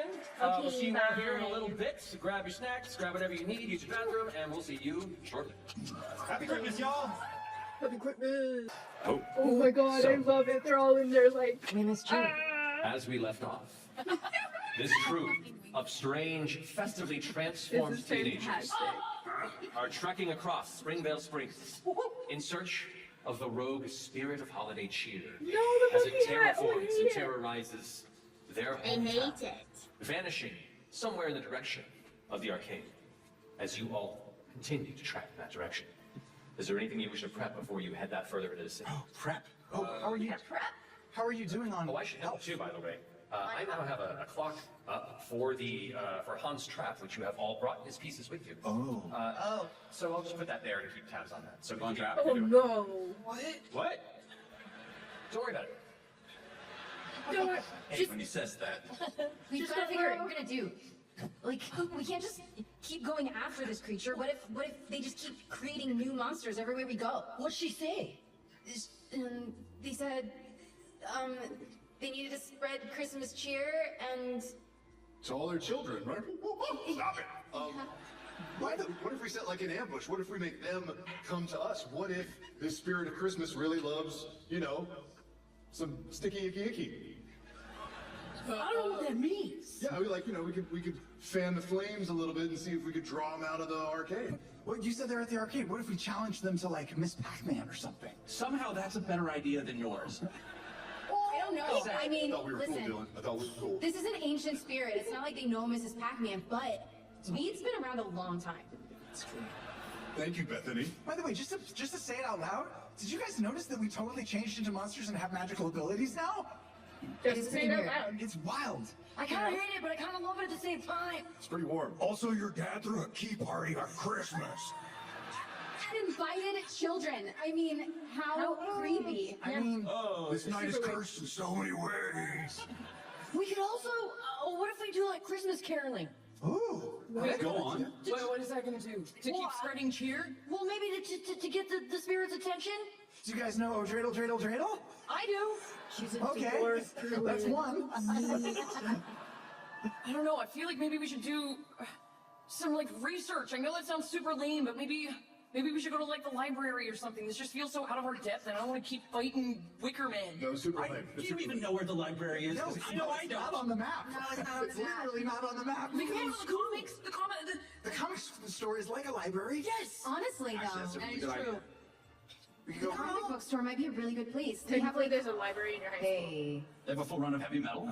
And it's already on our way to Dork Dog's arcade, so we can maybe just stop on the way. Dark Nook's Comic Nook? Yeah. Yeah. Also, I worked there one summer, and you I went to the comic book store? You didn't know? it was No? Yeah. No. I would ever go there. Well, what? Bethany, that's not true. Comics are really great. You should really. Maybe I could show you some of mine sometime. She's fine. Just let it go, man. I got I this need to really see cool. I got this really cool one. It's a black and white. It's called the Teenage Mutant Ninja Turtles. It just came out. It just came out. I think it's gonna be really big. I don't know. Listen, Fantastic. I mean, like, what do I care about turtles? It's not like Donatello would totally be my favorite. Wait, you know? Wait, you know about it? Listen, I don't want to talk about this right now. There's bigger things happening to the town. Well, she always Look, hides her Bethany. comics in her textbooks. What? The secrets that come out. Look, Bethany, like, I know nerds are cool now, but I have a feeling that in the future, nerds are gonna be super cool. Nerds are super I cool. just feel like you Good should. job. The more you try to deny your inner passions, the more it's just gonna like eat you up inside. You're an idiot. You know, no. So here to try and relate to you because I don't relate to you in literally any aspect whatsoever. My dad, he gave me a bunch of old mercury from a bunch of thermometers, and I broke them all, and I put them all in my hand, and then I told everybody that it was my alien symbiote. Whoa! Yeah. Alien cool. symbiote. Yeah. Cool. He took it away later because they said mercury's toxic, but I kept a lot of the mercury. Wow, maybe that's why you're a reindeer skull right now. Okay, so I really think we shouldn't rule out that this might be a radiation leak from the silo. I'm just saying. I spit on myself a little. I'm just saying. You have no lips. I mean, it's gonna happen. That's true. My tongue has nothing to keep itself from falling out. It's weird. I mean, maybe if we trap the spirit of Christmas in the box, then we can throw it in the nuclear silo. Tanner. Tanner. Wow. You still have the box, right, Gwen? Yeah, it's in there. All right. Tristan steps out under a spotlight, a street light. Listen, you guys. Look at that happy trail. Trash, did you notice? We'll talk later. We were always nerds and freaks in our different way, and now we really are. This is the moment where we save our town and save the holidays by embracing that inner nerd and freak. This is our time here. This is his Right inspiring now, speech. this is our time. So I say we go get that fucking fairy monster and stick it in the box and stick that box and stick it in a nuclear factory. Whoa. That was an awesome monologue. You should audition with that next year. Dude, that was just mine and Tanner's ideas that you just like rephrased into a speech. You suck, bro. Yeah, he took good writing and he performed it well. And now you get a D6 rally die to spend on anything you want, because I found my light and delivered. Thank you. D6 acknowledged. Nice. And you ungrateful fucks can use that for reaction rolls, action rolls, or to clear a number of stress equal to the result. What? Okay, now we're cool. That's pretty major. Even you, Riley. Reaction rolls? What else? Action, reaction, or use it to clear stress. Okay. Listen, do you think the comic book store would have, like, old German Christmas tales or something? Like ancient horror stories or stuff like that? He does have some eclectic stuff, yeah. Maybe we should check it out then. I mean, there's books that tell you how to fight vampires, space aliens there. There's gotta be something. Yeah, let's swing by. Let's swing by, yeah. Alrighty. So as you're now trekking back across the town, you hit the street from beyond the water tower, curving kind of on the direction towards Dork Doug's arcade, but kind of turning left towards Dominic Nook's Comic Nook. There you can see already in the distance the kind of glowing neon sign of the arcade to the side are starting to be overtaken with shadow. As the exterior of the comic shop itself is mostly dark. There's like a faint bit of blue light inside the front window, but it is closed, being Christmas. The doors themselves shut. But it is there and at your disposal should you were to find a way in. Can you still break into things with your giant paws? I have very delicate fingernails right now. They're sharp, they'll do the job, and I still have that bloody hairpin. Excuse me. I'll need some light though. Come over here. Thank you. You do manage to succeed at this as you kind of turn the thing on the inside of the lock, find an interior little spring, and it opens up on the inside. You can already see like the dull security lights that just barely light the interior. Most of it's just kind of shadow shelves of various books and comics on all sides. That familiar smell of a fresh comic store, which is a fine mix of fresh print, old print, and comic readers. Put it in my veins. But as you all kind of shuffle in, which is a sight to behold, you are a modicum of strange shapes, all kind of like darting into the shadow and closing the door behind you, which rings. Ting, ding, ding, ding, as the door shuts behind you. As soon as the ring of the bell hits, you hear some shuffling and in silence in the far back corner. Hello? Wait, why would you? Shit. Fucking turn. I don't know why I did that. Well, go check it out now. I'll roll over. Okay. Like a snowman does, you kind of roll over that space. It's like BB-8. Yep. You go past like the main desk and the front kind of store front shelves to kind of the middle section of the shop where the majority of like the backlog is kept. There is the like dark cloth covered adult section, and at immediate glance you don't see anything in here. I don't see anything. We just heard I'm gonna try and like sneak back there and check it out. Ralph, go in the back, grab the Vaults of Horror and any of the Christmas issues of heavy metal you can find. Yes, sir. Right. All right. If you want to go ahead, Dylan, make this a. This would be an instinct roll to try and see if you sense anything else within the region. Okay, I'm going cloak too as best I can. I'm trying to stick to the shadows as much as I can. Which you can use as your class ability without issue. Oh, yeah. So. All right, so this is a instinct roll? Instinct roll. See if you can perceive what may have made this noise. That's a 7 with hope. 7 with hope. You take the hope. You fail to notice anything out of the ordinary. As you head towards the back, kind of right corner, you can see there are sections of bare shelving, like where stocked books have been either sold or have been restocked. And then a shape suddenly turns past your shoulder and starts rushing out towards the front of the chamber. Grab it! You guys hear this, and you just see like a shape shadowing running past. Who wants to try to reach for it? I will. All right, I need you to go ahead and make either, I'd say make an agility or strength. I'll make a strength roll. That is 14 plus fear.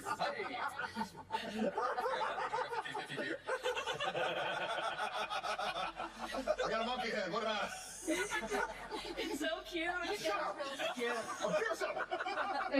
fearsome. As the shadow goes past, your monkey arm reaches out the symbol, catching the front of what looks to be, at an immediate glance, a teenager. You see a around 15-year-old girl with tightly curled red hair, freckled face, braces, kind of chubbier cheeks, and a really angry-looking kind of visual expression. She's wearing like overalls with a heavy coat over it, and looks like a heavy bag under one shoulder, and like gets caught. Like, hey, what are you doing? Let me go! Tex? Tex Sanderson, I should have known. What the fuck is going on? What are you doing in here? Why are you a monster? Just hyperventilating, looking at these terrible nightmare creatures. Tex, it's Tanner, I'm gonna- Tanner and Dylan and I'm gonna Gwen. float up It's in me, front of Gwenny. her face. No, Tex, listen, it's me. It's Bethany. I don't want to die. You're gonna die. Just calm down, okay? Bethany? Yeah, everything's gonna be fine. Is this a stupid prank? Yeah, these are just costumes, and it was a prank that went wrong, but everything's gonna be fine, and Bethany can put in a good word for you at school if you help us. She doesn't even go to our school, Ralph. Yeah, she's from Waterfall Falls. Oh, well, fuck her. Fuck you! And Tex tries to pull from your grasp. Do you let her free or do you hold on? I'll let go. No, wait. Shut up! Tex pulls free and kind of like adjusts the jacket. Fuck your Christmas losers, and goes darting for the front door. I cast Veil. I'm gonna, not Veil of Shadows. Where is it? Can I try to hook her bag before she darts out and shove it off her shoulder? For this, I'd say go ahead and make an agility check for me if you don't mind. Agility strike? Yeah, go ahead and roll for agility. Okay. Oh, no, I scroll. Okay, that's a 18 with hope. Great, take that hope. So she darts, you grab the satchel and pull the bag away as she gets to the door and goes to reach for the handle. Since you unlock it, it opens up easily and she begins to dart out into the night unless somebody's irritating it. I'm gonna trip her. You're gonna trip her? I say put out a long, spindly reindeer leg and trip her. Make a finesse test for me on that one to see if you can just maneuver your foot in the right place to catch her right as she tries to exit. Okay. Can I assist? Oh, want to help? All right, go ahead and spend a hope. I'm gonna spend a hope. I'm gonna assist by like trying to like squirt out some snow. Say that again? Oh, how's that? like just like little snow goes. Make it a little slushy. Slippery when wet, bitch. So you can add a...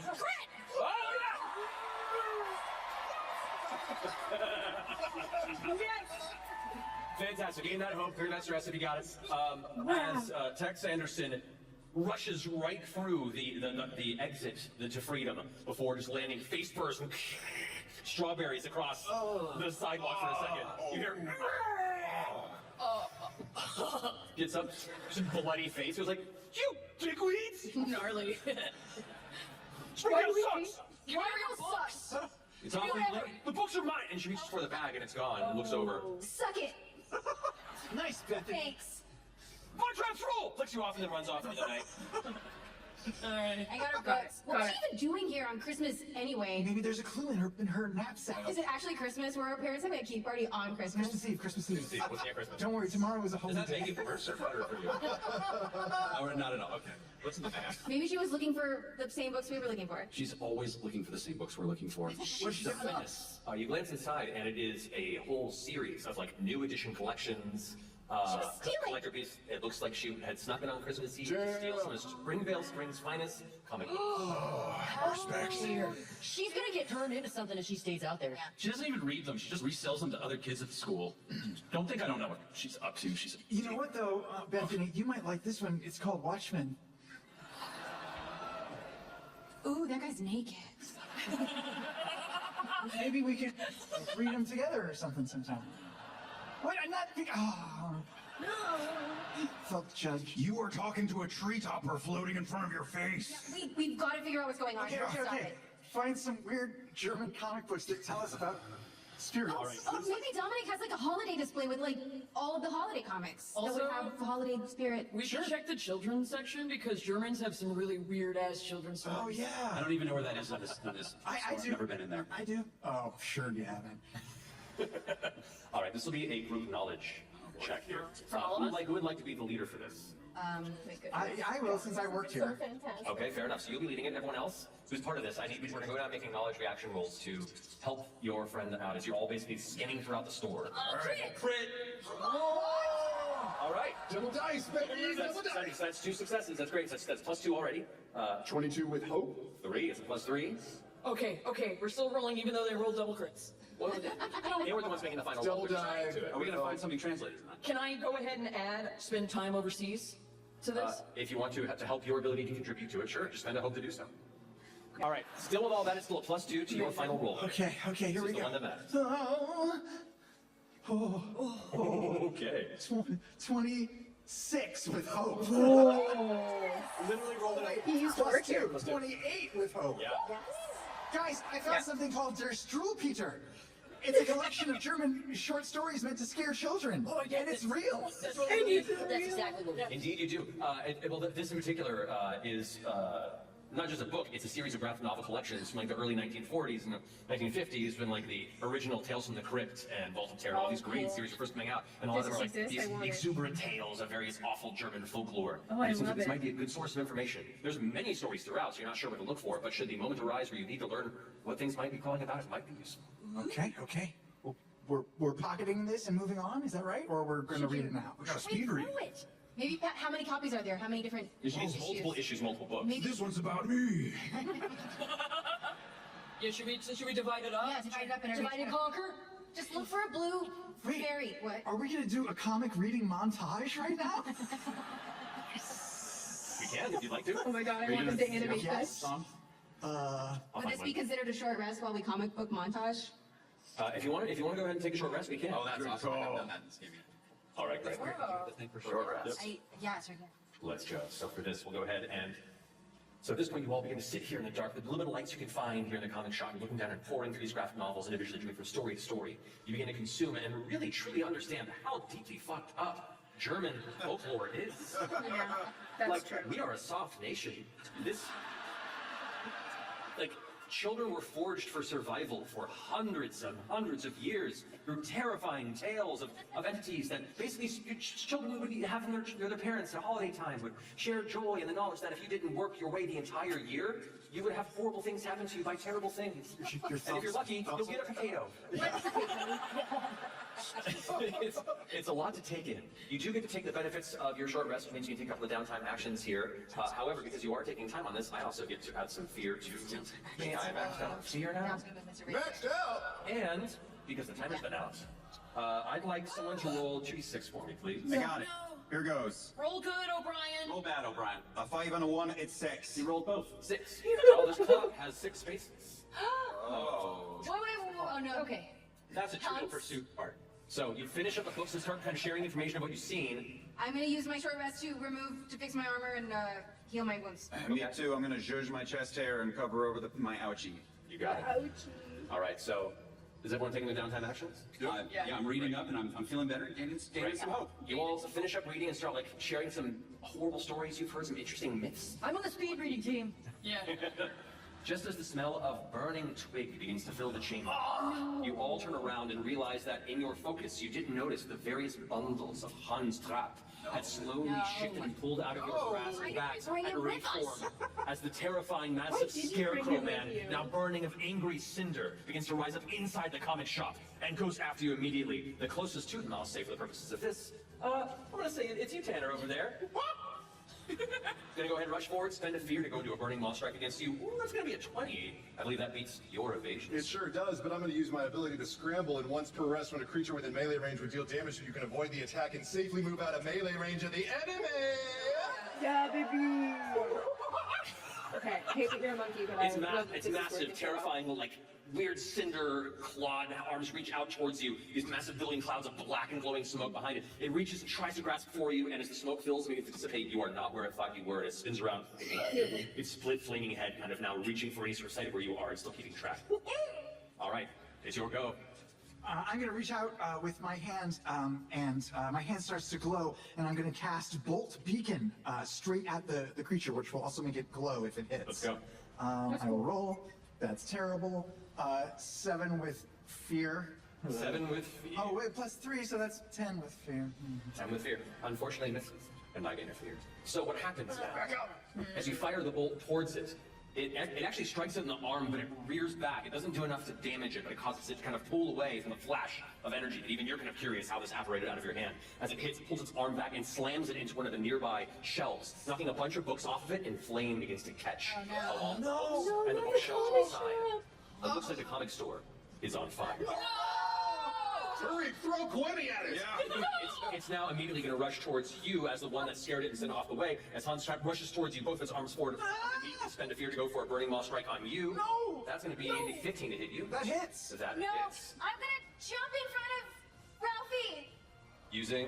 My ability, I have your shield. What? Okay. And I'm gonna mark a stress to stand in the way and take the damage instead. All right. Bethany, no! So you take 12 points of physical damage. It's so stupid. Wait, no, sorry. I'm sorry. This is the burning maw attack. I rolled 2 buffs for this. So that is instead, ooh, that's going to be 20 points of magic damage on you. And you are currently restrained until you can break free with successful finesse or strength roll. Take an armor to knock that down. And oh, he makes me so mad! Oh no, another tantrum! Watch as it grabs it and sweeps up the tiny flying little tree topper phrase, talking, and just stuffs her into his like flaming split head, and it closes around her, and you are now burning. I'm so within sorry. its jaw. In his I'm mouth? gonna slam my arms up into it, and I'm gonna use vengeance Go for it. to if he's gonna take a hit point as well, just from me being Hell yeah! All angry right, at him. looking at that. So And you take- I'm gonna slam my stupid little light thing into his face, and it's gonna break and shatter and turn really sharp, and I'm gonna turn unstoppable. Unstoppable. What does that mean? That means I'm extra badass, is what it means. All right, so mark your D4. Your unstoppable has begun. Yes. All right, broken beer bottle. Now, still in your guys go. Who wants to go?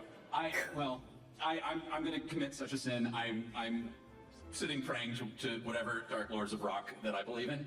Is there a sprinkler system in this? There is. It hasn't quite picked up with the smoke and flame yet. Oh, forgive me, Stanley. And I'm going to send a knife and break and set off the sprinkler system. Right, go ahead and roll for finesse for me. Oh, God, I'm so bad. I hate it. All the comics! Oh, no. Dylan! That's finesse. That's 24. 24 with hope or fear? With hope. Great. Wait, no, with fear. Never mind. With fear. God damn it. No. Take that fear back. All right, so you slam upward. You hit the sprinkler system. Suddenly, the entirety of the building, not just the comic shop on the base floor, begins to just spray with water at all points. As it hits the Hans Trap entity, the combination of flames on it that still contains you within its mouth, and the water causes smoke and steam to fill out the room, making the entire room now partially obscured. Also, all the comics are likely. It's okay. Point. Most of the comics are bagged.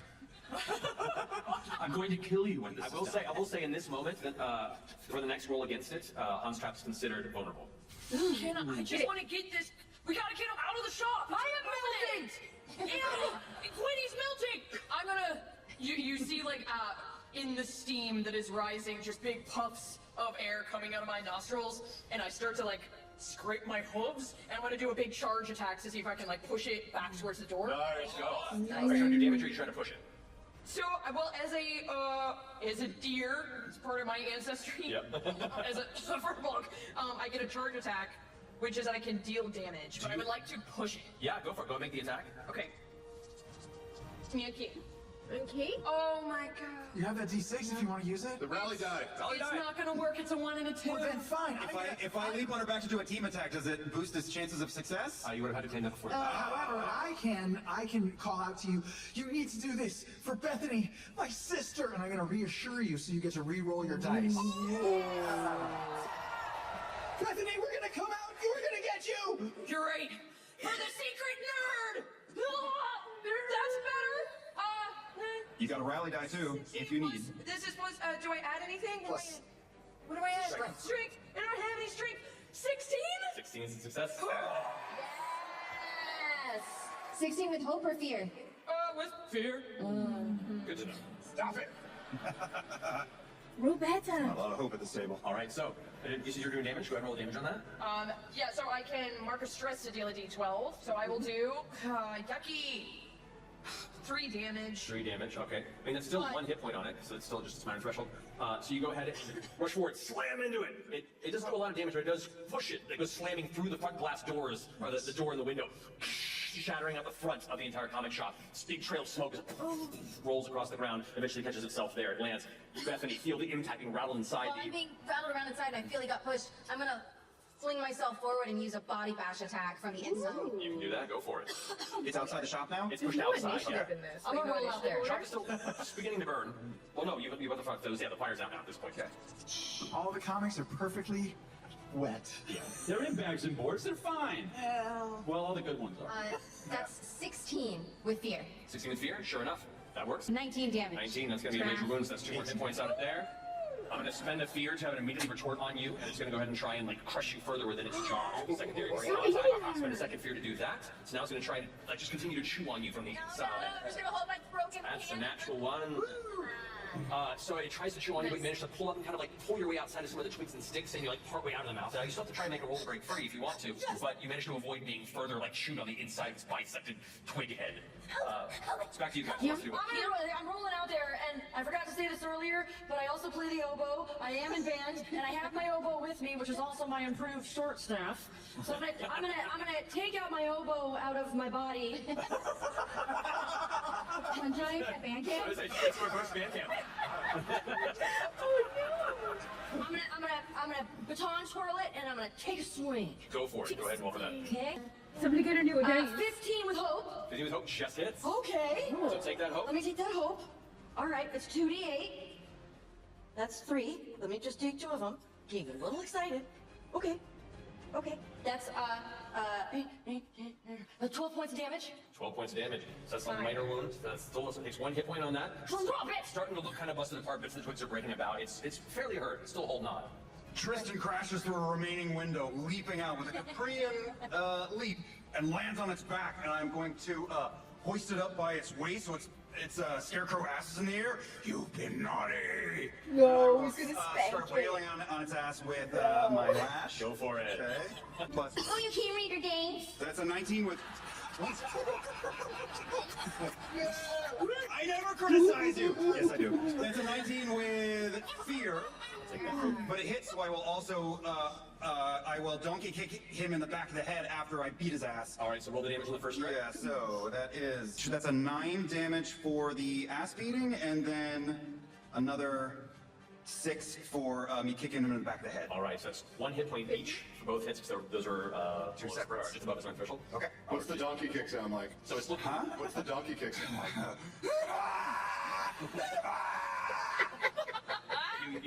You kick it hard with your donkey kick, and it doesn't impact damage, but what happens is your feet end up kicking into its body, like breaking the outer twigs. It's going to go ahead and use its vengeful spirit on you to try and strike you back. That's going to be 10 to hit you. What's your evasion? It's not that. It's a 10. It just hits you. So with that, as your feet kick through it, that's going to be 19 points of physical damage as your legs actually get stuck inside of its burning interior. You're now like partially into it. You pull your legs free, but as you do, your hooves and the bottom part of your legs are now like burned pretty heavily. Okay, so that breaks through minor damage, which is 1 hit point, but I've got all of that thick fur on my legs, so I will mark off an armor, and If it goes past your minor, there would be 2 hit points. 2? Yeah. Okay, so then that burns my beautiful calves, but I'm okay, and I dance out. Okay. 1 hit point. 1 hit point. You got it. All right. With that, because it's here, it's going to go ahead and take its turn. It's going to immediately, after you finally kick out and pull back, it's going to go ahead and lob an ember at you. So it's going to mark stress. And it comes right back at you with a 12. Somebody's getting cold. Does hit you for 0. That's going to be, oh, that's not too bad. It's going to be 8 points of magic damage on you as it just reaches into the area you just kicked out, pulls out this burning coal-like ember, and chucks it at you. Splashes against you, like burns and singes the edge of your shoulder there. So that is a minor damage because it's under my... Okay, so I will... The last of the fur on my legs burns away, and you can see my bare calves. My bare and I'll mark another armor.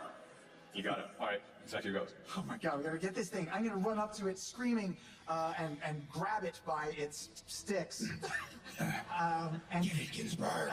And cast Rune Circle. Just, I'm gonna remember what my sister did earlier, and I'm gonna throw a tantrum. Okay. Let her go! I'm gonna have a mini tantrum and cast Rune Circle, trying to knock it away from us. Okay, go ahead and roll your spellcast. Okay, 16 with hope. No, 19 with hope. 19 with hope, that succeeds. Go ahead and take that hope. Okay. So, the rune circle blasts it. It's 2d12 plus 4, which is 21 magic damage, and it is knocked back to very close range. How do you want to do this? Yes! Yes!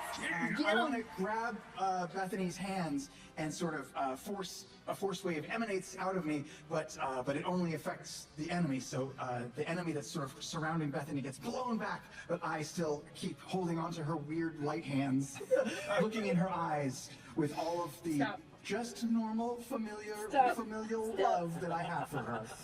Why are you like As you focus, this wave of arcane energy blasts out from you, and you watch as this like hulking wicker man of a flaming scarecrow gets scattered into 400 different piles of kindling and sticks, and all kind of just dissipate off into the shadow of the street, just spreading off into the snow and the nearby bits of sidewalk. Nobody messes with the Blake family.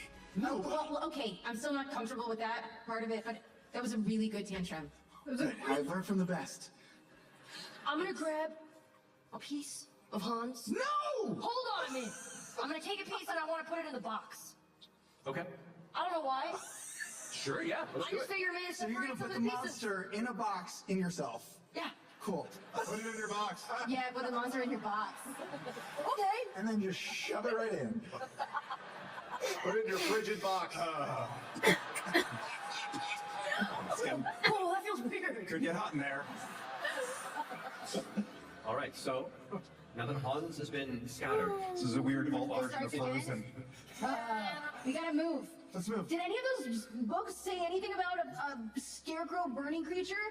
actually, one of you, right before it reformed, it was almost an odd moment where as you're looking over the story about this Hans Trapp entity, once a historical figure, like a very wealthy knight of actual history, although the folklore says that he spent all of his money just whining and dining and on women and the luxury life, and then eventually kind of made a deal with the devil for all these ill-gained riches, and which then led to cannibalism. Began to eat the flesh of other folk in the neighborhood. Yikes! Began to dress up like a massive scarecrow, and began to go out and hunt people to eat their flesh. What a And then one day, God went, "Nuh-uh, that's not good," and struck him with a bolt of lightning that split his head with flames. But he persisted, and thus continued to hunt in the Christmas time, looking for naughty children to destroy and devour. What? Germany. Germany, I feel like we skipped some steps there, but okay. Wait, does the tale say how to destroy him? It says that his presence is only around the spirit of the holidays. We gotta get rid of him. Okay. Gotta kill it at the source. That's just science. Okay. Did we learn anything about the spirit of Christmas? Christmas cheer, holiday cheer, whatever. The holiday cheer, what you know is, it doesn't speak of an entity, but it speaks of a presence. It is the coming of the holiday that brings these creatures out. And it's the closing of the holiday that sends them away. So you gather through the lines, as the somewhat truncated narrative of these graphic novels that kind of glosses over a lot of the unnecessary details, that likely this entity is what brings these creatures to bear, and should it be sealed, you would probably put these creatures into a similar sealed state. Yeah, we gotta put it in her frigid, slushy box. That's what we gotta do. We just gotta get I'm her in ready the box. for it. I'm waiting. I'm open for it. Any other useful information about how to capture her? Not in a graphic novel.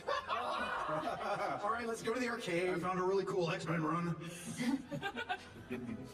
As you go head over to the arcade, which is now completely surrounded with like this heavy briar of twisting holly branch, you begin to approach the front before the front door shatters, and a glowing blue light, kind of giggling, vanishes out the front. Catch it! And you can see now, it seems like it's finished its business at the arcade, and you can hear the lumbering and creaking of something within. It begins to dart now in a somewhat southward direction. Forget the arcade, we gotta go after it! I agree. I'm gonna try to grab her. I'm gonna cast Mystic Tether. Ooh. It's far range. Okay. Spellcast roll +3. Can you? Oh, then never mind. Oh, okay. It's a 19 with hope. Oh, never mind. A 19 with hope? Yes. That succeeds. Okay. On a success, they are restrained, and if they are a flying creature, they are grounded. So, as the And they mark a stress. Ooh, no. So as the spirit of holiday cheer goes darting out of the arcade, Hold it right there. describe what your tether looks like. Because I'm a Grinch, my arm just sort of elongates and reaches out sort of Don't like know why I thought it a was gonna be slithery snake tinsel. and grabs her and just smashes her to the ground. How? Haven't you two set my children? I'm gonna take out the box. Yeah, we immediately run and like try and pounce, like try and Yeah. seize the moment. Very well. I'm going to go ahead and use a fear immediately as you all begin to charge towards her. She's going to go ahead and cast Twist Terrain. She's going to go ahead and mark a stress. Wow, I want to twist terrain. And the ground around her suddenly begins to crack. All the cement seems to break apart as you watch as vines and trees begin to emerge around there. There's now a barrier between the spirit and you. Damn. Can I use? Oh, You can do whatever. I was gonna say, Tanner, why don't you smoke around with weed? that's not a terrible idea. We should multitask. We'll put a pin in that one. Can I use death maneuvers and I pull out my sled and I can mark a stress to just immediately get anywhere within far range without making an agility roll? Sure. I would say make an agility roll to at least get around the wall, but you don't have to roll it for the distance, or you have to roll twice to get there. Can I use gnarly kickflip, bro? To Is that an take experience? Yes, it is. to take my sled and grind her along. Yes, you can, absolutely. Spend that hope and get that bonus. 14. No, that succeeds for that, because you're not against the breaches, you're going against the walls. Yeah, indeed, you go ahead and rush along the side, leap, and then grind on the outside of this rising forest wall. It's like full on, we're talking Tarzan style, like riding along the branch as you do on your sled, before like breaking through and landing, and you're now right next to the spirit, which I'm going to spend a fear immediately, and it's going to go ahead and attempt to darkly smile at you. That's a 9. What's your evasion? Oh, very high. Very high, 15. So it smiles at you darkly, and you are unaffected by it. Your dear soul is unpleased. She's been determined. Okay, great. What am I? Yeah, correct. Shit, I'm here. Now what do I do? I want to get her down. Tanner, do you have anything to do? Well, yeah, while she was doing that, I took out my main stash of weed. Yeah. I took out a big handful of it. I pulled one of the jingle balls off of my harness, and I pried open one of the little corners, shoved a bunch of weed in there, closed it, took out my big lighter that I also held in my waistband, blow it into like a red glowing ember, and go, yeah, that's good shit, and throw it. I just have it ding, ding, ding, ding to get her feet with just a little bit of... Okay, so you're lobbing it over the tree barrier? Yeah. Let's go for it. Like a little weed grenade. I don't want Daggerheart. I love it. Because this is trying to get it over and land near her, I'll make this a finesse roll. Yeah, I got that. No, I don't. Well, that's not bad. Actually, it's 16. It's a 16 with hope. Oh, that's good. So you gain hope. However, that is not enough to strike the spirit. The spirit Use your rally die. I got a D6 rally die. 5. 21. 21 is a success. Thanks, rally die. You're the best. Thanks, Rally As your makeshift rapid jingle bell weed grenade careens over the growing wall of dark German forest wood, it strikes the ground, and as you land on the other side looking at the spirit, it smiles. All of a sudden, it's like... and just the smoke billows around it before the spirit kind of pulls back a bit.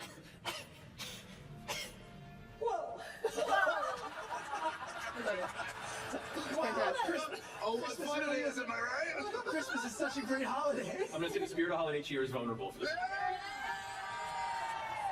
And it's still your guys' go at the moment. I will not jump in there yet with fear. Actually, no, I'm gonna do that. Never mind, I take that back.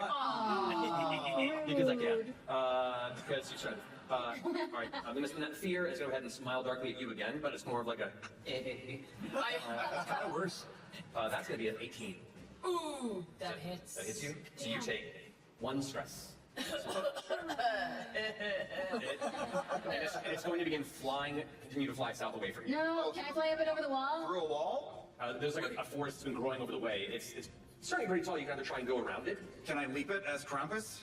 if you'd like to. Yeah. All right. It is kind of over close distance to get there, so it will be an agility roll to get around it. You can leap anywhere within close range as though you're using normal movement.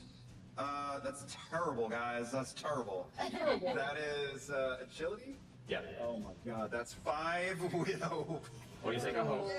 Need more stage combat. Yeah. But the play does return to me. From there, the spirit holiday cheer continues to start. Which way? Which way? It's kind of zigzagging a little bit. It's kind of wandering a bit strange, and it remains in a Here's vulnerable my state. slingshot. I did a cool maneuver to get up close. I Take a did. slingshot, go. All right. Dang it. Use that wrist rocket. I'm also a little high now, but I work good under pressure, and I'm just gonna like focus and fire. Go for it. So 24 with fear, That's a success. and then I want to use Ruthless Predator to Mark a stress and add a bonus to my proficiency here. Okay, so you're rolling additional damage out of this. Nice. wants All right, this let's thing go. to go I'm also going to spend a down. hope to use my ranger's focus and put focus on her. Okay. Whoa. Wait, that's my hit points. That's not my hope. Speaking. 18. Thank you. 18. That is beyond its major threshold. That's 2 hit points on the spear. All eight. Nice. You strike him hard. Release, and you watch. The rest of you are like rushing around the wall to try and get a good visual on it. You kind of leaping up and getting caught on the wall, and the tree's growing, and you're like holding onto it. You glance over and watch it like sticking away. You watch as the ground is kind of freezing beneath it, and the ice is kind of reaching outward as it does, and it just like flash of blue is kind of and then continues darting in the southward direction. With my ranger's focus, when I damage them, they have to mark a stress. Ooh. And I now know precisely where they are at all times. Whoa. What direction they're in. That's great. So, because you rolled with fear, does come to my go Yes. after that, which means the spirit of holiday cheer is now beelining, and that's now like 3 movements beyond there, and it can move pretty quick. So it is now pretty much beyond the range of any of your attacks, and is about to clear your visual range. We can see her for a split second. For a split second. Not knowing how or why, I open a line of telepathic connection with the spirit of Christmas. Just as she blinks out, I have to spend a hope to do it, which I do.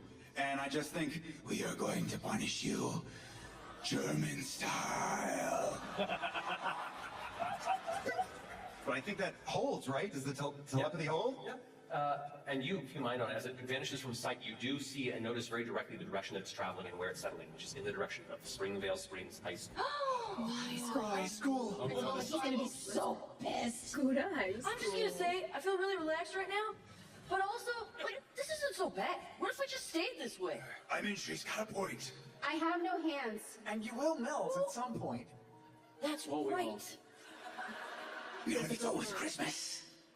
That's a What's good happening point. to my job? I'm gonna very slowly turn around and see what's happening to the video arcade behind me. That I need to be okay because that's where I get my money. Okay, well, you glance back and look at it. Beyond the fact that the exterior is completely encased in like a massive tangle of dark German forest wood and rising branches and roots, the normal like flashing interior glow of the arcade is quite dull, as many of the machines have also been consumed and destroyed by the extent of the. You guys took a short rest, kind of reading some books, and in the interim, the arcade has been demolished. But you see movement from the inside as something that was summoned by the spirit is currently trying to claw its way from. No, we should not stay here. Should we just barricade the outside of the arcade? You want to take Trap that? it in there? No, we don't take that. No, Let's keep going. Do you all? Yeah, trash. Let's push some cars into the front of the store. Whoa. Cars? We're huge. If we're running, then that's fine. And I'm not even knowing what I'm doing, I'm going to cast Veil of Shadows. Okay. And I'm just going to sweep my arm angrily at the store, and this living shadow is just going to come up from the front of the store and blanket it in darkness. Whatever's inside can no longer see out.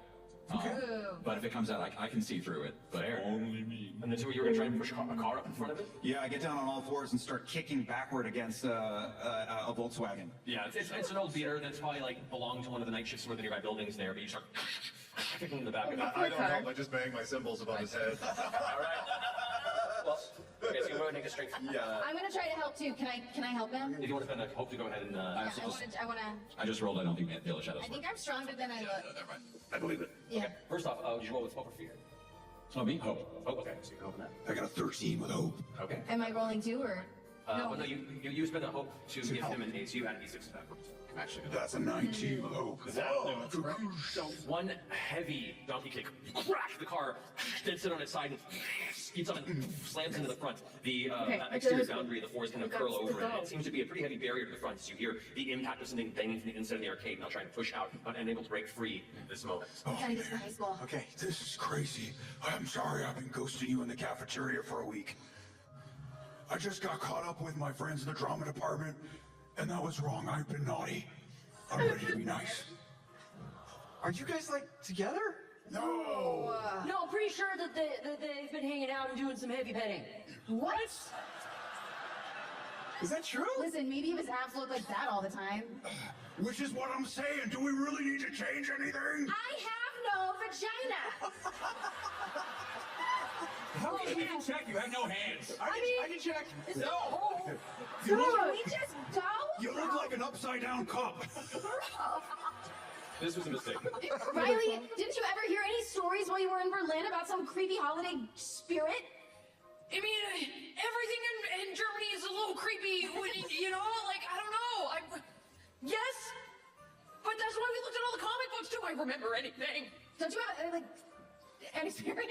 Yes! I spent time overseas, and I've used it like 3 times, and nothing has helped. Wait a minute. Make a knowledge roll, please.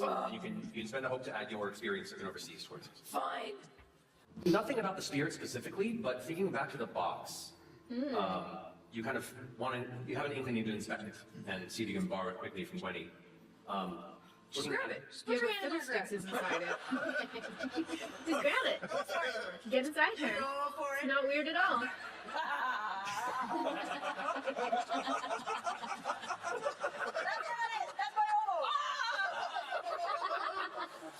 Oh man, you're leaking all over the place. There it is. She got my box. She found it.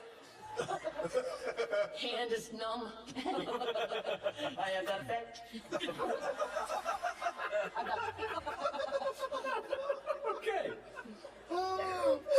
Looking towards it, you can pick up amongst like the weird runes that were there. There is very faint Germanic writing, like along the very baseline of it. That almost looks like it matches the wood grain. Yeah, I And saw this. the best you can make out with rudimentary German that you know is it's like words that speak of like emotion, rain, Rain? redemption. It's like having a hard time finding out what it actually means. And you can like it has some sort of emotion and water and redemption, punishment, water, like rain, emotion, punishment. And these words seem to have something to do with the box's intent and construction. Rain? Emotion. Yeah, like rain from the sky. Maybe. Rain. Is it in German or is it in runes? It's in German, but it's amongst the various runes that are dark on the box. And you can't, can you read German? I can just pick up like the basics. Are there more words in German? Yeah. Maybe we should check the German class in the high school. Maybe they would have like a textbook or something? Mr. D'Angelo's class? Yeah. Let's go. Great idea. I mean, let's go. Alrighty. Giuseppe I mean, D'Angelo, or maybe we Archer should just go after the spirits so it doesn't keep turning other things into monsters. I don't know. Well, it's at the high school It was anyway. heading Yeah, towards the high school. okay. All right, let's go. Should I put this back in your balls? Put the box back in the balls? Not there. Yeah. There we go. That's a little better. One ball's bigger than the other one. As you continue trekking towards them. Oh my god! Towards the high school, the snowfall gets more intense and the wind begins to pick up. The sense of a coming blizzard begins to grow with your passage, and a path carved of strange holiday mutation throughout Springvale Springs. You watch as the entire path there is just this massive, fast-growing trees, now icicles seeming to almost protrude from them sourcelessly. The very moisture in the air began to freeze throughout. You come to the exterior fence line, the actual high school perimeter, and there, where once there was a playground, you see these columns, these like jagged monoliths of ice that now push through, the swings themselves torn free from the ground and hanging at an odd angle, the chains broken. You can see all manner of heavy trees climbing up the outside of the main high school building. You can see the faintest bit of light in the inside of the halls. It is Christmas Eve, and likely there's no school happening, but you get the sense that at least the spirit has taken up residence in there in some way. High school. All right, Tristan, German class, let's go. All right, through the front door or one of the windows? A window. We should, right? I mean, it knows we're coming. Just deal with it, Bethany. Just deal with it, Bethany. All right, let's go through the front. Okay? You all continue onward, hearing the shh of windows, glass breaking from the inside out as you see the expanding holly bushes beginning to fill out from the inside. You come to the front doors, the two massive glass doors that greet school mornings, but now you can see it locked from the other side and a chain affixed to it, whatever security's been set within. Mentally, I send out, All right, you little weirdo. We're coming in the back entrance, and we're gonna fuck you up. Nice. I love it. Redirect. And then we break the window, the doors. Okay. Are they glass doors or are they wooden doors? They're glass doors. Just break the glass. Okay, do you want to do, or you want to break it? I got it. Tanner, go ahead and roll for strength for me, please. Balls. For the 14 with fear. Portable fear's not too bad. You smash into it and it cracks, but your shoulder kind of pops a little bit. You take a stress from the impact because you feel like you may have done a little bit of damage to your shoulder that you're probably going to feel in the morning. But it does crack, and you figure with one additional swipe, you do manage to push through, not like a heavy breaking the doors open, but kind of like force your way through the glass. It's a little awkward, and you kind of scratch yourself as you push through, but you do manage to force enough room for people to get through. This way. All right, are we going to German class or are we going to go find this thing? Well, all we know is it needs rain. Maybe if we set off the sprinklers and. Well, do we, Interesting, like. do we want to try to find a German-English dictionary in D'Angelo's class? To try to translate the rest of the box? You guys go after it. You and me. Let's go to the German class. We'll meet you there. Okay. Go. Where? Who's going to the German class? I grab Bethany and stick her on my horn and start stalking down the hallway. Okay, so two of you are heading towards D'Angelo's class. The rest of you are. Maybe we can go find the spirit? And distract it. Yeah, alright. We'll try and get it pinned down. Okay, fair enough. Godspeed! So, Thanks, Benny. Why is Gwen so cute? as you both kind of divide off down two different hallways, the fluorescent lights in the ceiling are flickering, for one of them kind of breaks as roots begin to push through from the ceiling and begin to kind of gnarl down and close off, pushing away. You kind of dark past before they even close to touching you, but now the hallways are growing dark. You're now stepping through pitch black. Can any of you see in the dark? I have light up You hands. have light up. But you're going to German class. Yeah. We're going the other way. The other troop. I think I might. Oh, you're talking to the other troop? Either troop. We have answer to one. I have, yeah, when I got low light living, so Okay. I think I can actually, yeah. So you can see pretty well. Yeah. All right. So This is my. Oh, also I have prestidigitation, so I can illuminate a room. yeah. All right. So yes, you guys actually have light sources on both points. As you're kind of spreading off through the different chambers, it's cold and it's quiet. Those heading to D'Angelo's chamber. You turn one corner and you see a long beam of light sitting amongst the darkness that just kind of hits one of the far walls, leaving what looks like a spotlight. You know, I think if we live through this, you should really consider the drama department. You've shown a lot of presence tonight, and I think you could bring that to the stage. Thank you. Maybe we should find the German book. So, Do you speak German? Nein. Nine. I'm not talking about math, I'm talking about German. What is that? What is that? Wait, what is that light? What is that light? You approach, get closer to it. You see the light is shining out what looks like a locker. And you find the source of the light across the hall where there's like kind of a T intersection, and it looks like the edge of a flashlight that's set on the ground. Lighting up a certain locker? Or does it seem like a trap? I don't know. Oh god. Or somebody was mugged and their flashlight fell. Go check it out! Okay, yeah, I'm gonna fly over the down flashlight. Okay. Avoiding the light beam. All right, you hover above and flutter towards the T intersection. To the right, the flashlight's indeed laying on the ground, and about 5 or so feet from it, you see a person who is sitting, kind of slumped against the wall. At the first glance, you can see with your arm lights, as you kind of, you see a security guard. Not a janitor. You know Lenny Horns. He's the security guard of one of the handful of security guards for Springvale Springs High School. Looks like he was doing the evening shift of security here in high school, and you kind of see his face. But what you see more intensely is the trail of blood that's from his jaw. No. And kind of looking down his body, you can see across his midsection is a massive laceration. It looks like he was completely gutted from end to end. Someone had disemboweled him, and what you see emerging from that massive wound that has cut him from side to side are tufts of hay and trash. Oh And his my. entrails have been kind of scattered on the ground around him. Oh, Horrendous. I miss Hanukkah. Amazing. But he's just a corpse, he's not moving, or... Very dead. Oh my god. Yeah, or Christmas We'll Eve avenge and you. he's dead. I don't know. Are we in the German room? This is on the way, Oh god.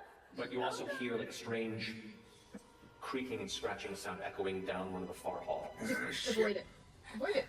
Go straight to the entrance. We gotta figure it out, right? We gotta figure it out. We'll go to stealthy, quickly. Questions a little bit further past the security guard. I grab the flashlight, I click it off because we've got your hands, and I stick it in my satchel. Okay. And I stalk forward with Bethany on one of my four horns. Yeah. Towards the center, toward the classroom. Towards the classroom, we're on a mission. All right. You both approach the We're on a classroom mission. and head for opening door, and you hear what sounds like something rummaging, some sort of like movement of materials. You hear a desk kind of like scrape and kind of a grunting sound. What does it look And like? the like overhead force like flickers, and you see two hunched, furry humanoid creatures with massive curled horns and pointed ears, like smaller versions of your compatriot here, of Tristan's transformed form, and they both kind of like, Oh no. one of them kind of begins to look over past and kind of turns out to the other, kind of slowly guttering under its breath, like, The Frau demands satisfaction. and they both are charging towards you both. Just on instinct, I light up my horns and eyes with flame and use enrapture, and shadows grow on the book walls behind me, and a giant devilish Krampus form just flickers on the back wall as embers burn in my eyes. On a spell cast roll against a target within close range. Nope, I've got one for multiple people. All adversaries in front of you within close range. Let me make the spellcast roll. Okay, so that's presence. Alrighty. Shit, balls. That is, I'm gonna use my own rally die. That is 10, 13, gets me up to 19. Okay. 19 succeeds on both. Go ahead and roll damage.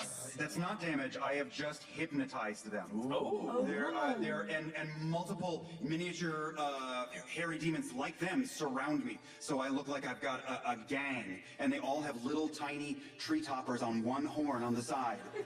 They both go for like a rummaging charge towards you for like a stop and stare. And you can see like they're a little bit squatter and whiter. They're like large eyes, kind of burning black with like a little red pupil, big sharp teeth and like a heavy thick saliva. They're still burly, but they're not quite as like tall and thin like you, but they're very similar in appearance. You had read some sort of a story in the graphic novels that you've gone through about something called a strider, which are these kind of squat horned demon-like creatures. They travel in a pack. They travel in a pack around their leader, their Frau.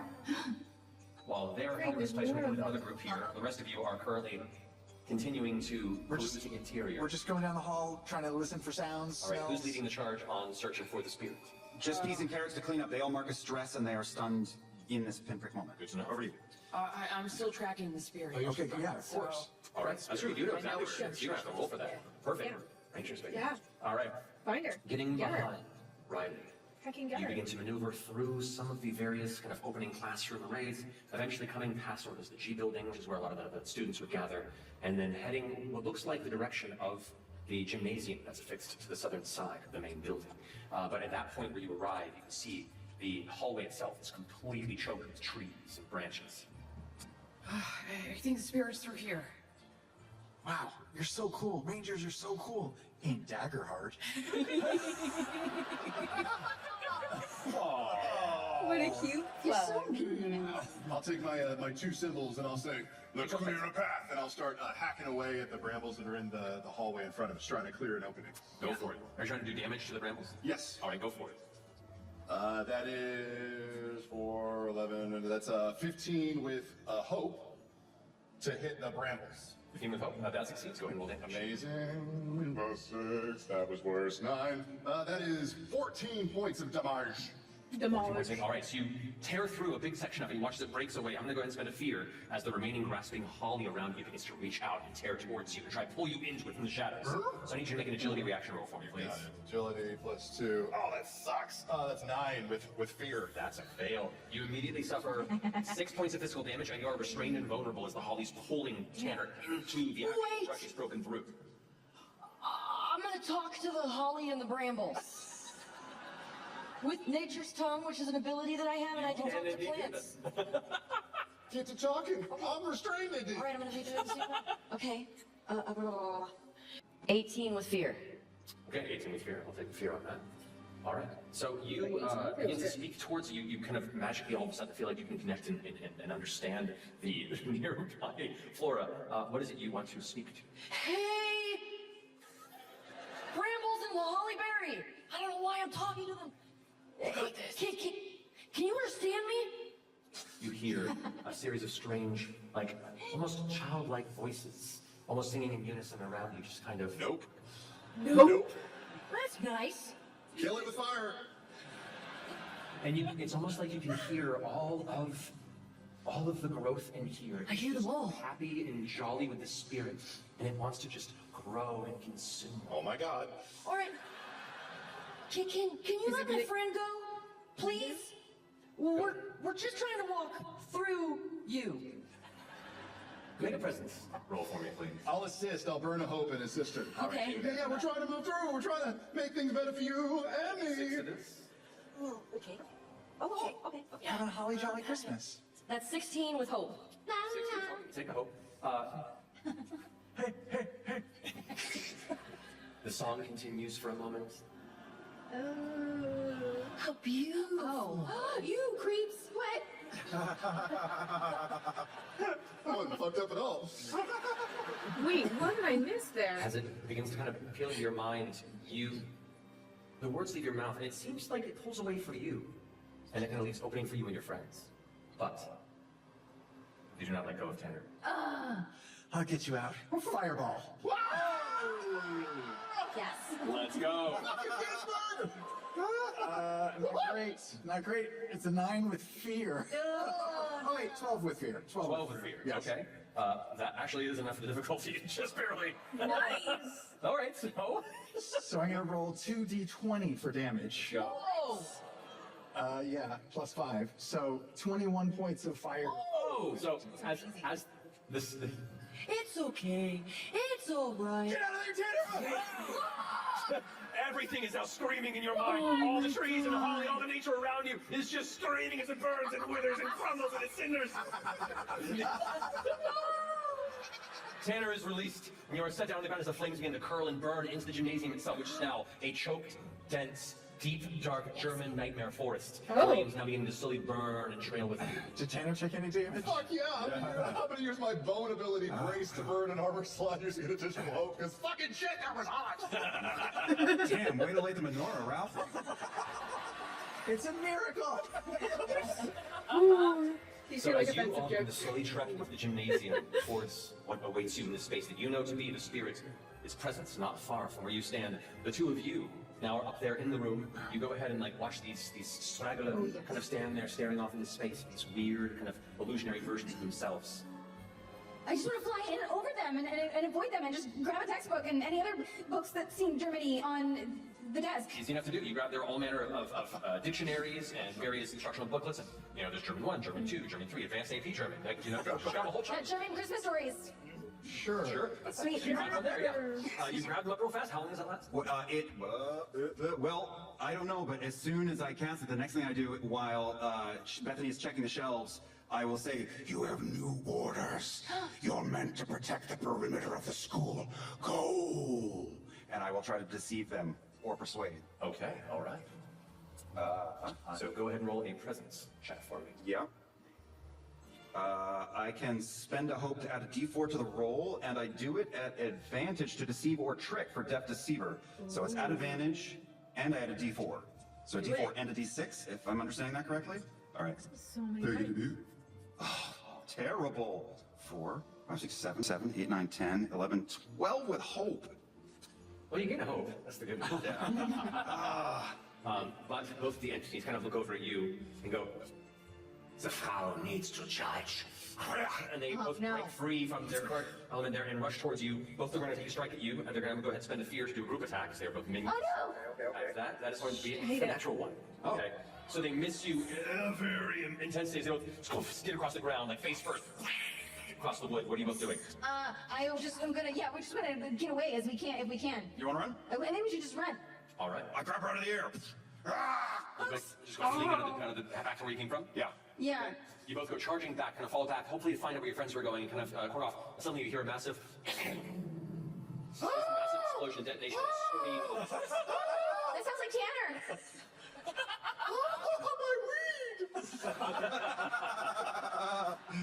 You go rushing to try and catch up with them while the rest of you have stepped inside this massive force. You can see the faint blue glow kind of drifting in the air, and you hear what sounds like chattering conversation. Can I understand it? It is in German. Go ahead and make a knowledge roll for me. You burned up all my Anakin Skywalker. I will once again spend time overseas. You really should have studied the language while you were there. It's on an American army base. What do you want from me? Effort. Better. I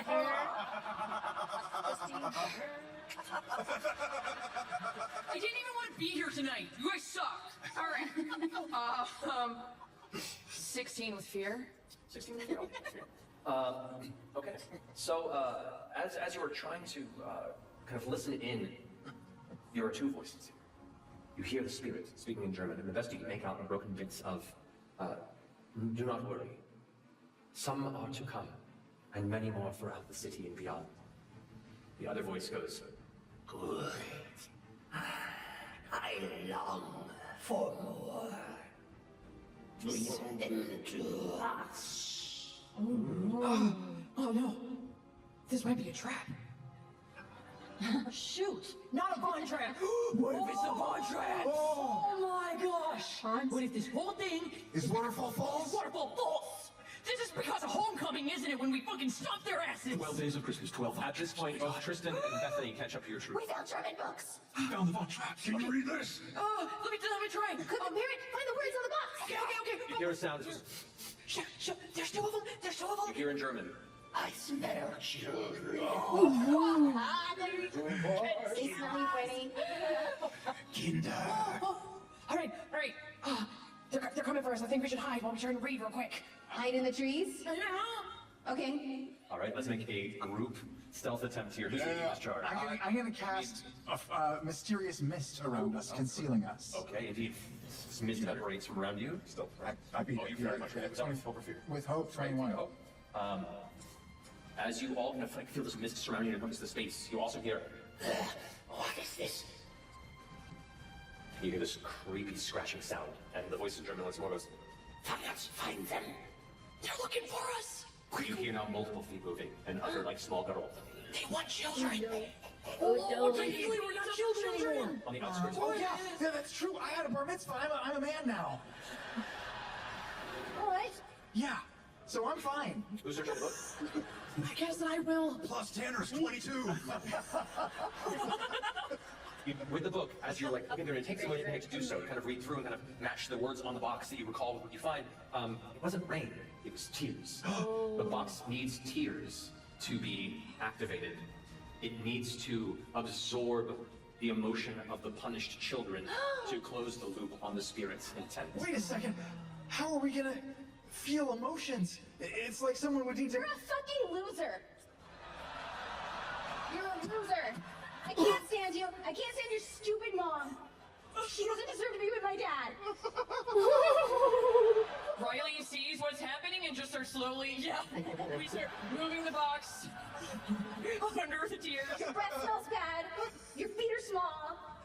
And I've always thought you were a dork. I mean, I was hoping that Tristan was gonna read us a dramatic monologue, but that's way worse. Dark shadows of strange saga creatures are like crawling through the branches and starting to get close. Try harder. I can't. I'm trying. I saw them because of me. Oh, wait, with my handles. Do we have a chance? No. The tears begin to flow. At about the time, a voice goes, the branches curl back, and you watch as this hulking hag-type shape steps out of the shadow. You see a crone-like woman, tall, maybe like 10 feet to the shoulder, with this massive shawl around her face, where her nose is a crooked iron nose replaces it in the middle of her face. Broken teeth in front. Her foot steps forward. One of her feet is a swollen swan foot. You watch as she pulls forward, holding on one hand the stick with a large satchel over her shoulder, her other arm hidden within her robes. And she goes, Have your children be good. Tanner? Let's do it. Hold him off. Let's show this witch how Rampage works. How you doing? We are both climbing Rampage style all the way up there. We're just gonna tear into this witch. Let's go. Oh my god. So that's the tag team attack. Are you the tag team It's attack? like- all right, so whoever's on that spend the hope. And I'll also use my blade ability as Soldier's Bond once per long rest when I compliment someone, ask them something they're good at. You both gain 3 hope. Yo, brother, your stories? Send me. Let's go. Let's be naughty. Oh, bitch. 19 with hope. All right. What is happening? There you go. And it's the same age as Tanner. So, that is indeed a success. You both get a shout success on that one. So go ahead and roll damage for both of you and then add them together. No problem. That was really high. Oh, yeah, fine. Just like you. And I don't get a bonus because technically we're both a male. Yeah, so that's We got 2 baddies, right? yeah, it's 16. They are struggling, like crawling through the trees, haven't got to you yet. The Frau is currently invisible and they're attacking her, and the spirit is somewhere in the wood. 18? 18. 28 for me. Ooh, so that is for a total altogether. That's going to be 46. Yeah. Oh. Yeah, that is going to be that is a severe wound to Multiple? To her. Many? That's what happens when you mess with D&D, baby. All right, that's awesome. I'm immediately going to spend the fear to go ahead and activate No. Frau Perchta. No. So she's going to go ahead and pull out the other arm that was hidden, pulls out this long, bloody, curved knife that was within. And she is first going to go ahead and interrogate you, Dylan. Say, Are you naughty child? I need you to make a presence reaction roll for me. All right, that's a failure. So you are now marked as naughty by Perchta. Fair. Spending another fear from relentless judge column. She's not going to apply saying, And for that be punished. and she pulls out her blade and do a massive strike in your direction. That's going to be 14 to hit. It does. It would, except earlier I put up a spell that brings my evasion up to 15, which was the rogue's dodge. Woo! So that would do it. Cool. Goes wide. Nice. However, I'm immediately going to follow that up by spending another fear to activate the straggler minions around here as Frau goes, Come forth, straggler! Take down the children! and they all can go, of course, Frau Perchta! And they all begin to just rummage out this. All of a sudden, this army of like 4, 6, 8 of the straggler fur beasts begin to pour out of nearby brush and begin to swarm you, Dylan, as you sort of dodge out of her attack. So spending another fear to go ahead and activate their group attack. Take me instead. That's You bitch. That's gonna be a 5 to hit you. Man, rolling bad on that opening round. That's okay. That happens. Yeah. Can I retaliate yet or no? Or is there if you want to? I mean, I just finished my go. So since I just got all of them swarming me right now, and I assume they're all in a very close range. They are. They all moved into you. I'm going to cast Rain of Blades. I'm spinning my little ice ball on a chain around, and ice daggers are just flying in every bloody direction. It's a whirlwind of them. Alrighty. So roll damage that succeeds against them. Yeah, it's targets you succeed against. I'll get a 2d8 plus 2. So none of them are vulnerable. That's all right. No. So that's 6. The only vulnerable one is the spirit that is slightly That's 12 points of damage each. Okay, so all the straggler out, your minions, all get spent off and like thrown.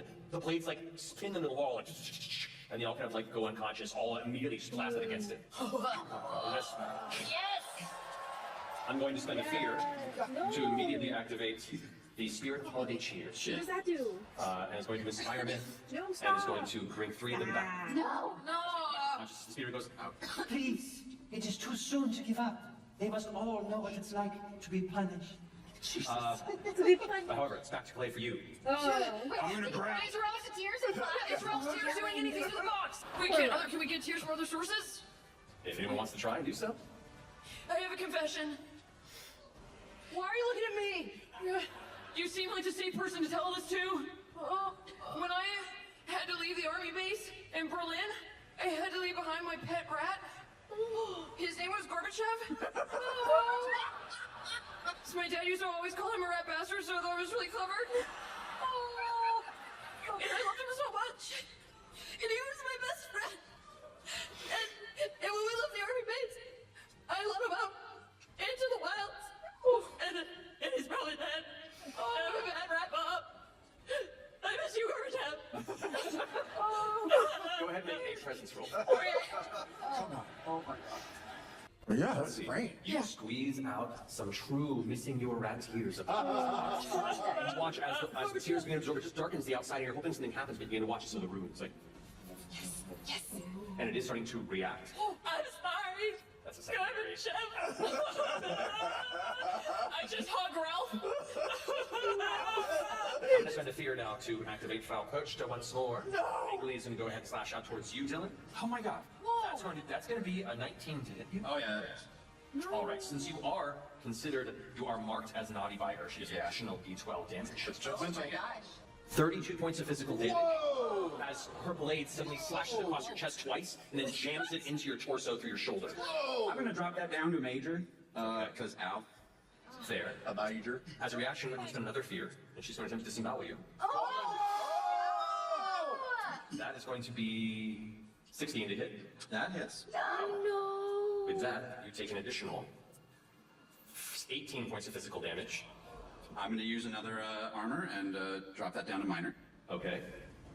And the blade is knocking you, just like, You will be filled with the garbage you are, child. oh god. Oh, good. Jeez. But that finishes her. Goes back. Goes back to you. What's the big one? I want to fly down and help Dylan. Okay. Can I fly over and help him? Sure, you fly over and she's now up against it. Some of the stragglers start to pull themselves free of the nearby trees. Yeah, I'm gonna run. Don't worry about him. We gotta finish her. What? We gotta finish her. Dylan's about to be disemboweled. I'm gonna run forward and I'm sorry. Forceful push her to try to get her away from him. Sure, I'm gonna let's go for it. body check her. Do it, do it. 24 points of damage. 24 points damage. It's a minor wound or major wound to her, so she takes 2 hit points. As you push her back, she splashes into it. The rope kind of pulls over, and you can see like the gnarled grandma leg on one side and the weird twisted bird leg on the other. And you can see now the bag swings open, and inside the bag are tufts of hay, rocks, and garbage where you saw stuffed in the abdomen of the security guard. Oh my God. If there's a way to punch in really quick, I'm just going to attempt to cast Shadow Bind on the witch really quickly. Sure. So I'm bleeding out, and I summon all of the shadows to start to pulse, and tentacles of shadow go in and go to grab her. Okay. And that's going to be a spellcast roll. Come on, don't fuck around. Oh my God. No. What was it? It was 3. Enjoy your fear. Actually, it was 6. Enjoy your fear. Okay, I'll take that fear. As the shadows try and curl around, she goes, Fool, I am the shadows. and is going to rush forward towards you immediately after to just try and finish you off. That she can. No, Dylan! That's going to be another 16 to hit. That hits. No, I am your shield.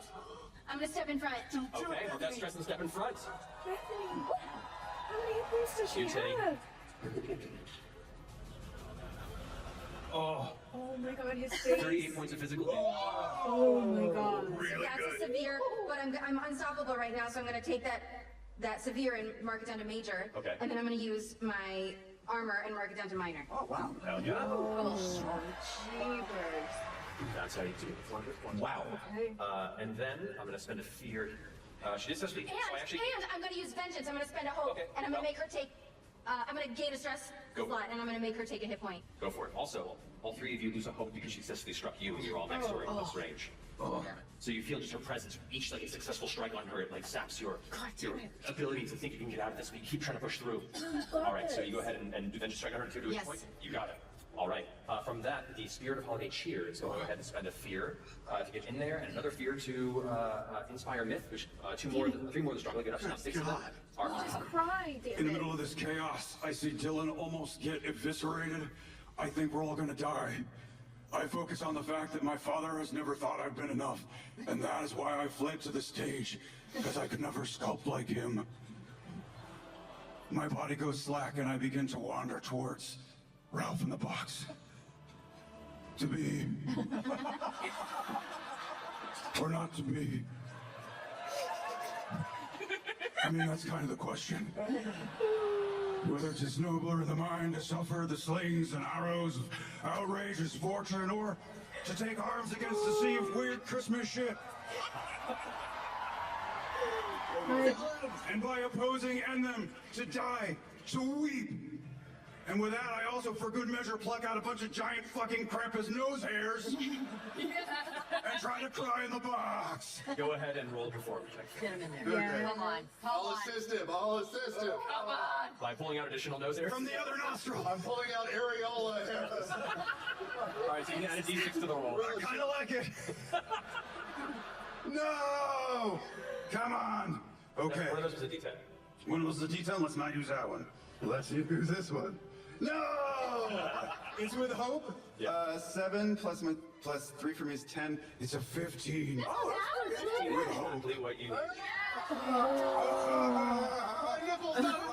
Out the fight, these drops that part of it's real, but part of it is just your thespian acumen. I'll never make it to Juilliard. As they drip and soak into the wood, the rest of the runes around the side glow, and the inside of the box that was just kind of the dark wood interior suddenly has a golden shimmer like it's some sort of bottomless space, and the chain now just kind of floats slightly Can you grab her? in the air like it's weightless. Freaking fairy. Come here! Get ready! It's ready! That was with hook, right? Yes. All right, so still you guys go. Where's the Christmas spirit? Christmas spirit is now floating up at the top of the trees, like looking down and just kind of helping orchestrate this. I'm gonna throw a mystic tether at her. Yes, again. yes. Drag her down. Yes. Come on, baby. Come on. Oh, can Can you I assist? joint attack and help out with If you this? have the hope spend it, you can. I can. How much does it Tag cost? team. It costs 2 or 3? It costs 3 hopes. I have 3. Oh, I only have 2. I have 3. Can I? Spend 3 hope to go ahead and do it. I will do it. And I'm gonna fly up and try to forceful push her down while he's using the tether. Great, so you go up above and you go below. Both of you guys go ahead and roll for your spell cast, and you go ahead and roll for your attack. Oh god. Math, come on, math. I only rolled a 12. I That would be a rolled fail. a 21. With fear. With fear. With fear. So I'll take the fear, but that is a success that you both get to share because Yes. it's acting attack. So describe to me how this looks as you both tag. Yes. I reach out my long Grinch Your arm to weird grab arm. her, and I say to, or the entity, I say to it, Baruch Atoy Adonai Eloheinu melech haolam. I'm gonna look past it, straight at Ralphie, and I'm gonna say, I didn't mean any of it. You're like a brother to me. And I'm gonna push her as hard as I can. Shaking Blake! Frau Perchta has set her staff to the side and taken the long blade. What you also didn't see beneath the robe is some sort of katana-like sheath for it. As she slides into the sheath, and there's like the 1-inch like thumb flick of it out, almost like she's preparing to do some sort of massive swirling strike. But you both catch her off guard as you cast your spell, strike past her up towards the spirit. The spirit who's like thinking that you're focusing on the Frau looks up and sees just in time and kind of smiles. As you slam her from on top, gets knocked down about 12 or so feet right as your magical tether slaps up and grabs her, pulls her down. The spirit gets shunted and slammed into the ground. Yes. Go ahead and roll your damage for that. I rolled 26. Oh! And you roll. I don't, this is not a... Oh, no, 26 is the severe threshold, so that's 3 hits. Yes! And she cannot fly. And I am gonna spend a hope to make her vulnerable as well. You got it. Spirit is vulnerable. I'm gonna roll over with the box. Yeah. Okay, she's resisting. I'm going to use a fear to go ahead and immediately take Frau Perchta, who is prepared, with the blade at the ready. Spend another fear to activate a swirling whirlwind strike. It's going to attack everybody within close range, which at this point Who's everybody? is all of you. So for that, that's going to be Hope that she hits. 14. Miss. That misses you, and it misses Dylan, I believe. No, it hits me. It hits you? I have 13. Oh, got you. So that's everybody but. Alrighty. Everybody around here takes 14 points of physical damage. Oh my God. Except for Dylan, who takes 24 points of damage. And actually, Bethany also takes 24 because you have been naughty this whole time. I have? As decided by our VIPs. Oh! You stinkers! I'm burning another armor to bring it down. Good thing I am unstoppable. Because that's gonna bring it down to a minor damage for me, and I'm gonna use the armor slot so I don't take any damage. There you go. But that's my go now. So where's the spirit? The spirit is kind of like held to the ground currently. It's taken some damage and it's like resisting and like it's like kind of smiling, still giggling, but it's looking a little nervous. Get in And the currently box. you have it held by magic on the ground. I look at Quinn. Let's do this. Let's do it. You're a big kid now. Get in the box, bitch. Can I assist her? Yes, you may. You can spend a hope to go ahead and add a d6 to the roll. I'm going to need you to make a strength or finesse, depending on how you're trying to scoop up the spirit. I'm gonna try to finesse her in there. Okay. I'm just gonna finesse her. I'm just gonna wiggle her in there. Go for it. All right. Because she's resisting the tether and like kind of like flying around rapidly. Do I roll the d6? You roll a d6 and add it roll. Oh shit. Unfortunately, that's. Shit! Oh! But technically, you can take that hope back because she's vulnerable, so the roll already had a d6. You can keep that hope. Oh. Because the spirit was vulnerable from earlier. The spirit was Oh, so I can't also add another d6 on top of that? No, you're not stacked. Question. Yeah. Question. Since I did say I was going to assist, Yeah. Ranger's focus that has been on the spirit. When you fail an attack against them, you can injure Ranger's focus to re-roll your duality dice. Could I do this to allow It wasn't Gwen? your roll, unfortunately. know, but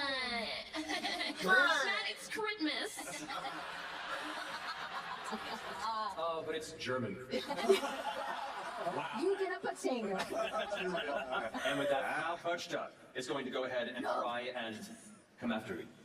How are you looking? I look real bad. You look real bad. Oh so no, after oh Dylan. no, All right. oh no. That's gonna be a 13 to hit you. My evasion is 13. But yeah, my evasion is, well, hold on. Yeah, my evasion is 13. All right. So with that is going to be. What kind of attack is this? Oh, no, This that is was the his. Blade? Okay. That is going to be 23 points of physical damage. However, oh, it's physical damage, not magic damage. Correct. Okay, so I'm going to use my parrying. I'm going to summon an icicle to parry this attack. Okay. Are either of those two a 6 or a 5? No. None of your dice are a 6 or a 5? No. God. Okay. Sorry. That's a good try though. Also, you have disadvantage. You should have had, because I'm at 1 point, which means that because I. So I'll take away d6 from that. Yeah, I have, Which? What are disadvantage? your attack would have disadvantage on me. Okay, so yeah, that would have never reduced by 2 to an 11, so that would actually miss you. All right, there we go. So we'll say, What say narratively, technicality as the strike comes towards you, you send out this icicle and it like parries it off in the last second. That doesn't really rock you over. I'm going to try really quickly to drop down. If there's a shadow I can fall into in the trees, I'm going to try and throw myself in the shadow. Actually, can I do that or can I not? Yeah. Yeah. We need to get this thing in the box. So I'm going to get away from this thing. Okay, so you're gonna drop in the shadow. I'm gonna literally drop myself into a shadow and shadow step into the shadow of a tree that is closest to this whole disaster. Easy to do. There's a whole lot of shadow to go around in this bit. Yeah, I'm gonna get as close as possible, and now I am disappears out of sight and appears somewhere else in the like thick brush. It's your guys go. I need help. We gotta get this Can I try and get the box? You can. Get the box. Riley. All right. Seeing Gwen kind of stumble a little bit because my hands are slippery. It's true. I know. I'm gonna try and take and I want to like use my sled and kick it up so I can almost make the box like have more purchase and slam it down on top of her. Okay, it's holy shit. I respect. And I'm gonna spend 3 hope to assist. To do a tag team. Let's go. Yeah. Let's go. So it's so you're still holding the box. You just hold on to it as well. Kick your sled into the air behind it, and use that as additional leverage to try and slam it over on top. Slam it down. All right. Okay. Both of you roll either finesse or strength. Let's go. I'm gonna use my last hope that I didn't spend before for gnarly kick flip frog. Let's go. Okay. Let's go. Come on. Damn. I still can't believe you guys said I was naughty. You can't? There are a bunch of people in here who know things about you that the rest don't, and I think it's fair. I'm gonna use my finesse. No. Wait, did I use my finesse? I use my finesse to cry. Or my rally die. I use my finesse to cry. So What did you roll? What did you roll? I rolled a 12. I rolled a 15. All right, so you both take a 15, which is not enough. Oh! And mind you, the spirit can't escape right now because of the tether, but it is still wiggling around. It's very, very challenging for it to do. That brings it back to my. Wait though. Wait, though. yeah, what you got? What I wanted to do last time, but I failed, or I couldn't do. Oh, yeah. Which I gained my ranger's focus to re-roll my die. You can do that. Yes. Let's go. Come on, work. Come on, Big money, Tom. no worries. Oh, it's better. Math is hard with all you out there. 16. Oh wait. 16 is not enough. Sorry. Damn it! The spirit isn't moving around and you can't quite capture it in the box. You're both just trying to, it's like trying to get that one Wait, was fly. it a finesse or an agility roll? It was a finesse or strength, your choice. Yeah. Is there room to take a shot from the shadows? Can we just run this? Can I just run and jump both symbols out here? Unfortunately, on a failure, it comes to me. Frau no longer can see Dylan and has shifted focus, not from you because you seem to be kind of hard to go for. It's now going to shift focus over to this large monkey meat sack with a natural 1. It's not going to do anything. Come on, It's back to you. Let me try to set you up. Let me try to set you up. I crawl over, weeping. It's so dumb. If we shadows have offended thing but this and all is mending, I'm trying. that you have but slumbered here. And I will try to put her to sleep. The spirit. Oh, it's jackass trap, bro. Oh, it doesn't do it. Wait, is this a tag team? No, it's a spell. It's an aid with hope. Okay, so you take a hope, but it is bad. Frau is going to continue to unleash one after another towards the large symboled monkey. That's going to be a 19 to hit. Hits. No way. You take 22 points of physical damage from that strike as a blade cuts across your chest. That's severe, but I'm going to use my blade ability to get back up, and I'm going to use mark of stress to reduce the severity by 1. Let's go. Still 2 hit points, though. God damn it! Correct. However, that strike does gain it a fear, and all of you lose a hope. Oh. Everyone's in close range. Right now. You really need to start rolling with success. Yeah, yes. So, Can I try and return the attack? if you'd like to, sure. Yeah, I'm going to jump in the air with both symbols, and I'm just going to try and fucking DDT elbow drop this motherfucker into the box. Let's go. Do it. That is, plus 3, 7, 15, 16, 17, 18, 18 with hope. 18 with hope will succeed. Yeah. Come on. 2d12, double 9s on this bitch, plus 6, that's 24. 24 damage? 24 That's damage! great. There's a major wound. That's 2 hit points off. Frau Pochta is looking a little ragged. Pulls back from the impact. Spits this kind of black, weird blood that hits the ground like it burns, hisses, and hits. Oh, you've been very naughty. Were you attacking her or trying to get the thing in the box? Get the thing in the box. Shove her in the box! Oh, sorry. This was against the Spirit Christmas. Spirit Christmas. And you rolled a It was 18. 18 would have missed. Wait, can I assist him? It's not after the roll. Sorry, gotta roll really high. I thought you were going after her. Sorry. Okay. Okay. So, timey-wimey there. You try and strike out past the Frau, go towards trying to help the spirit into the box, and you're all now like swarming around and trying to push it in, and it's just wiggling around too much. Actually, you know what? It's vulnerable, so you get to add a d6 to that, though. Oh, that's right. Is it?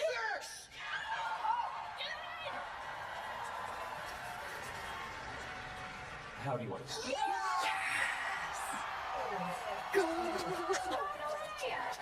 Stupid spirit of Christmas. As my large simian runs up the side of the wall, he pulls the cymbals off of his hands, blood rushing forth. He spins them up in the air. Wham! Slams it on top of the Spirit of Christmas's head and starts elbow dropping it into the box. As the box slams it on top of it, you hear the song still beginning to permeate.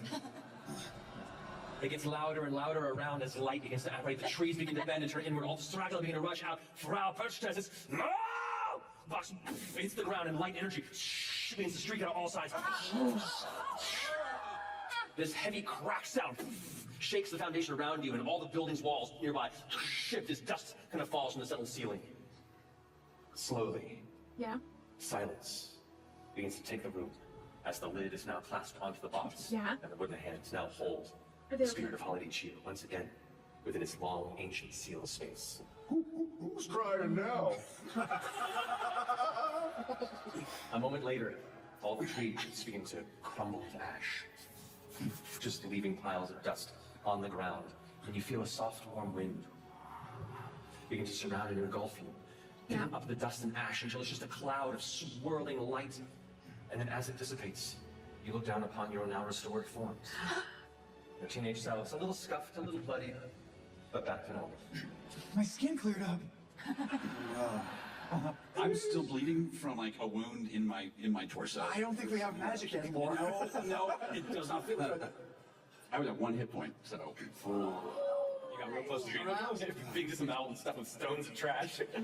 I'm gonna like rip the bottom of my skirt off and tie it around Dylan's waist to like staunch the. You have fingers again. I have hands.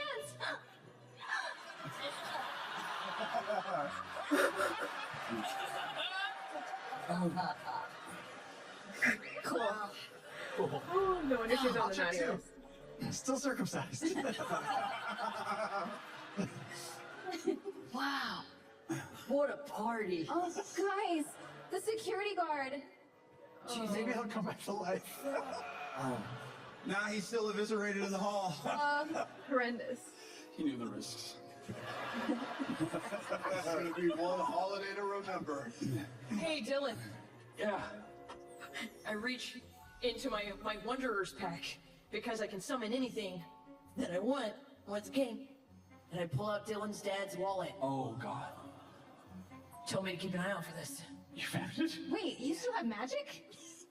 No, just had it this whole time. I am. Thank you. I was going to be in so much trouble for stealing that and then losing it. Instead, I'm going to be in trouble for bleeding. Yeah. Mysteriously. Still owe me $20. And you owe me a favor. Oh, Ralph, I forgot I brought a present for you. What? Me? It's one of my favorite books. Flowers in the Attic. Oh my God. Sorry. Wow. Thanks, Glennie. You know, maybe I've been looking at the wrong girl this whole time. Whoa. Oh. I didn't mean. I mean, I don't know. You're gonna need some help when you start your freshman year, right? Yeah. I could help you out and just show you around where your locker is and stuff. I'm really scared to use a locker and to change classes. That sounds so intense. Yeah, the bell is really scary the first time you hear it, but then you get used to it. Okay. Okay. Shake on it. All right. Oh, so clammy. Cool. Well, I'm just gonna go cover up the eviscerated security guard. You mean loot the body? You come back to find Lenny Kors is like coughing on the ground. And it's like, and coughs up like a bunch of bloody straw and stones. And is like, what the hell just happened? Run! What are you? Who's that? Run away! You all go charging out of the high school as a security guard. Wait, no, it's what? I didn't drink. And you all come charging off in the night as you see all this snow and ice that everything is slowly melting and the trees are slowly vanishing. The town of Springvale Springs slowly returning to the best of normal you can imagine. We're probably a very confused array of innocents that have stepped outside of their homestead this late at night. You eventually begin to return to gather to the, where were you heading next, I would say? I think we still have a whole other 6-pack of beers in the basement at the Blake's. How about we drink the beers and then let's go interrupt and fuck up whatever weird shit your parents are up to. Let's like ruin it forever so that they will never be comfortable doing it again. Or we go to the secret treehouse, which you all have never let me go in, and we can all have beers together in there and let our parents continue fucking. That is the spirit of Christmas. That is very important. Okay. Let's do it. Treehouse. Yeah. So as you carry under your arm a recently sealed artifact of ancient Germanic Christmas nightmare. What could go wrong? As we walk away, you hear Tristan in voiceover. Dear freak German folklore, we accept the fact that we had to sacrifice a whole holiday for whatever it was we did wrong. But we think you're crazy for making us go through fucking hell.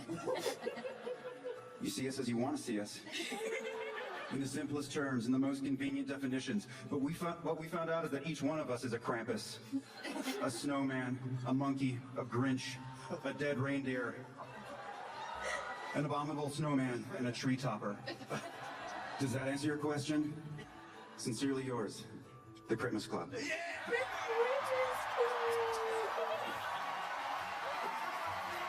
As the very last image you see before it fades to black is Wendy looking down at her hand and a little flicker of fire in her fingertips and a confused expression. And that's where we'll finish. Wait, is there like a part 2 of this? Don't you?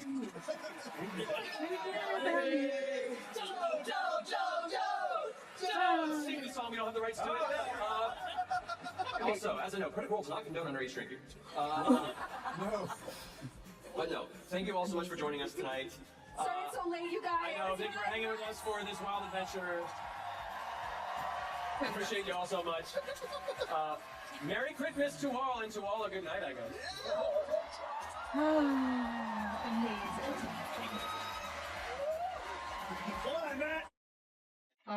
All right. That is fantastic.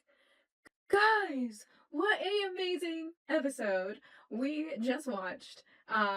We just watched the Critmas Story with the 80s characters from the Campaign 2 intro. It was fantastic. It was not what I anticipated, even a little bit. Krampus is actually one of my favorite Christmas movies. So the fact that it was not the same story in any respect, but like it had the same general feel of they had this artifact from a family member brought this artifact, they opened it up, it unleashed Christmas madness. There was a literal Krampus in it.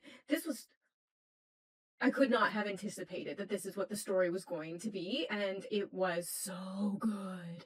I don't know Daggerheart very well. This is my very first campaign with Daggerheart. It was really neat how they had the hope and the fear roles, and that instead of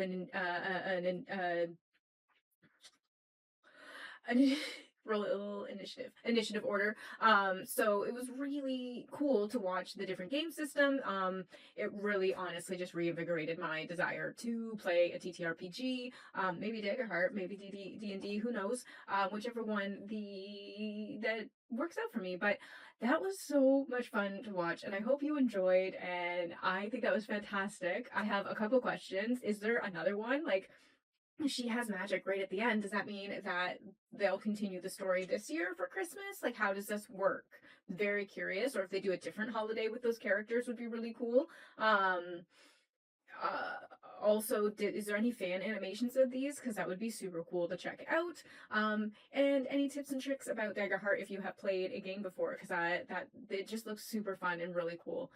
So thank you guys so much for hanging out with me and watching the Christmas story. I hope you all have a wonderful holiday, and if we I'll be doing the Mighty Nine and campaign 4, but probably not too many other videos this month as we move into the hectic season, and I will see you guys way more once we move into January.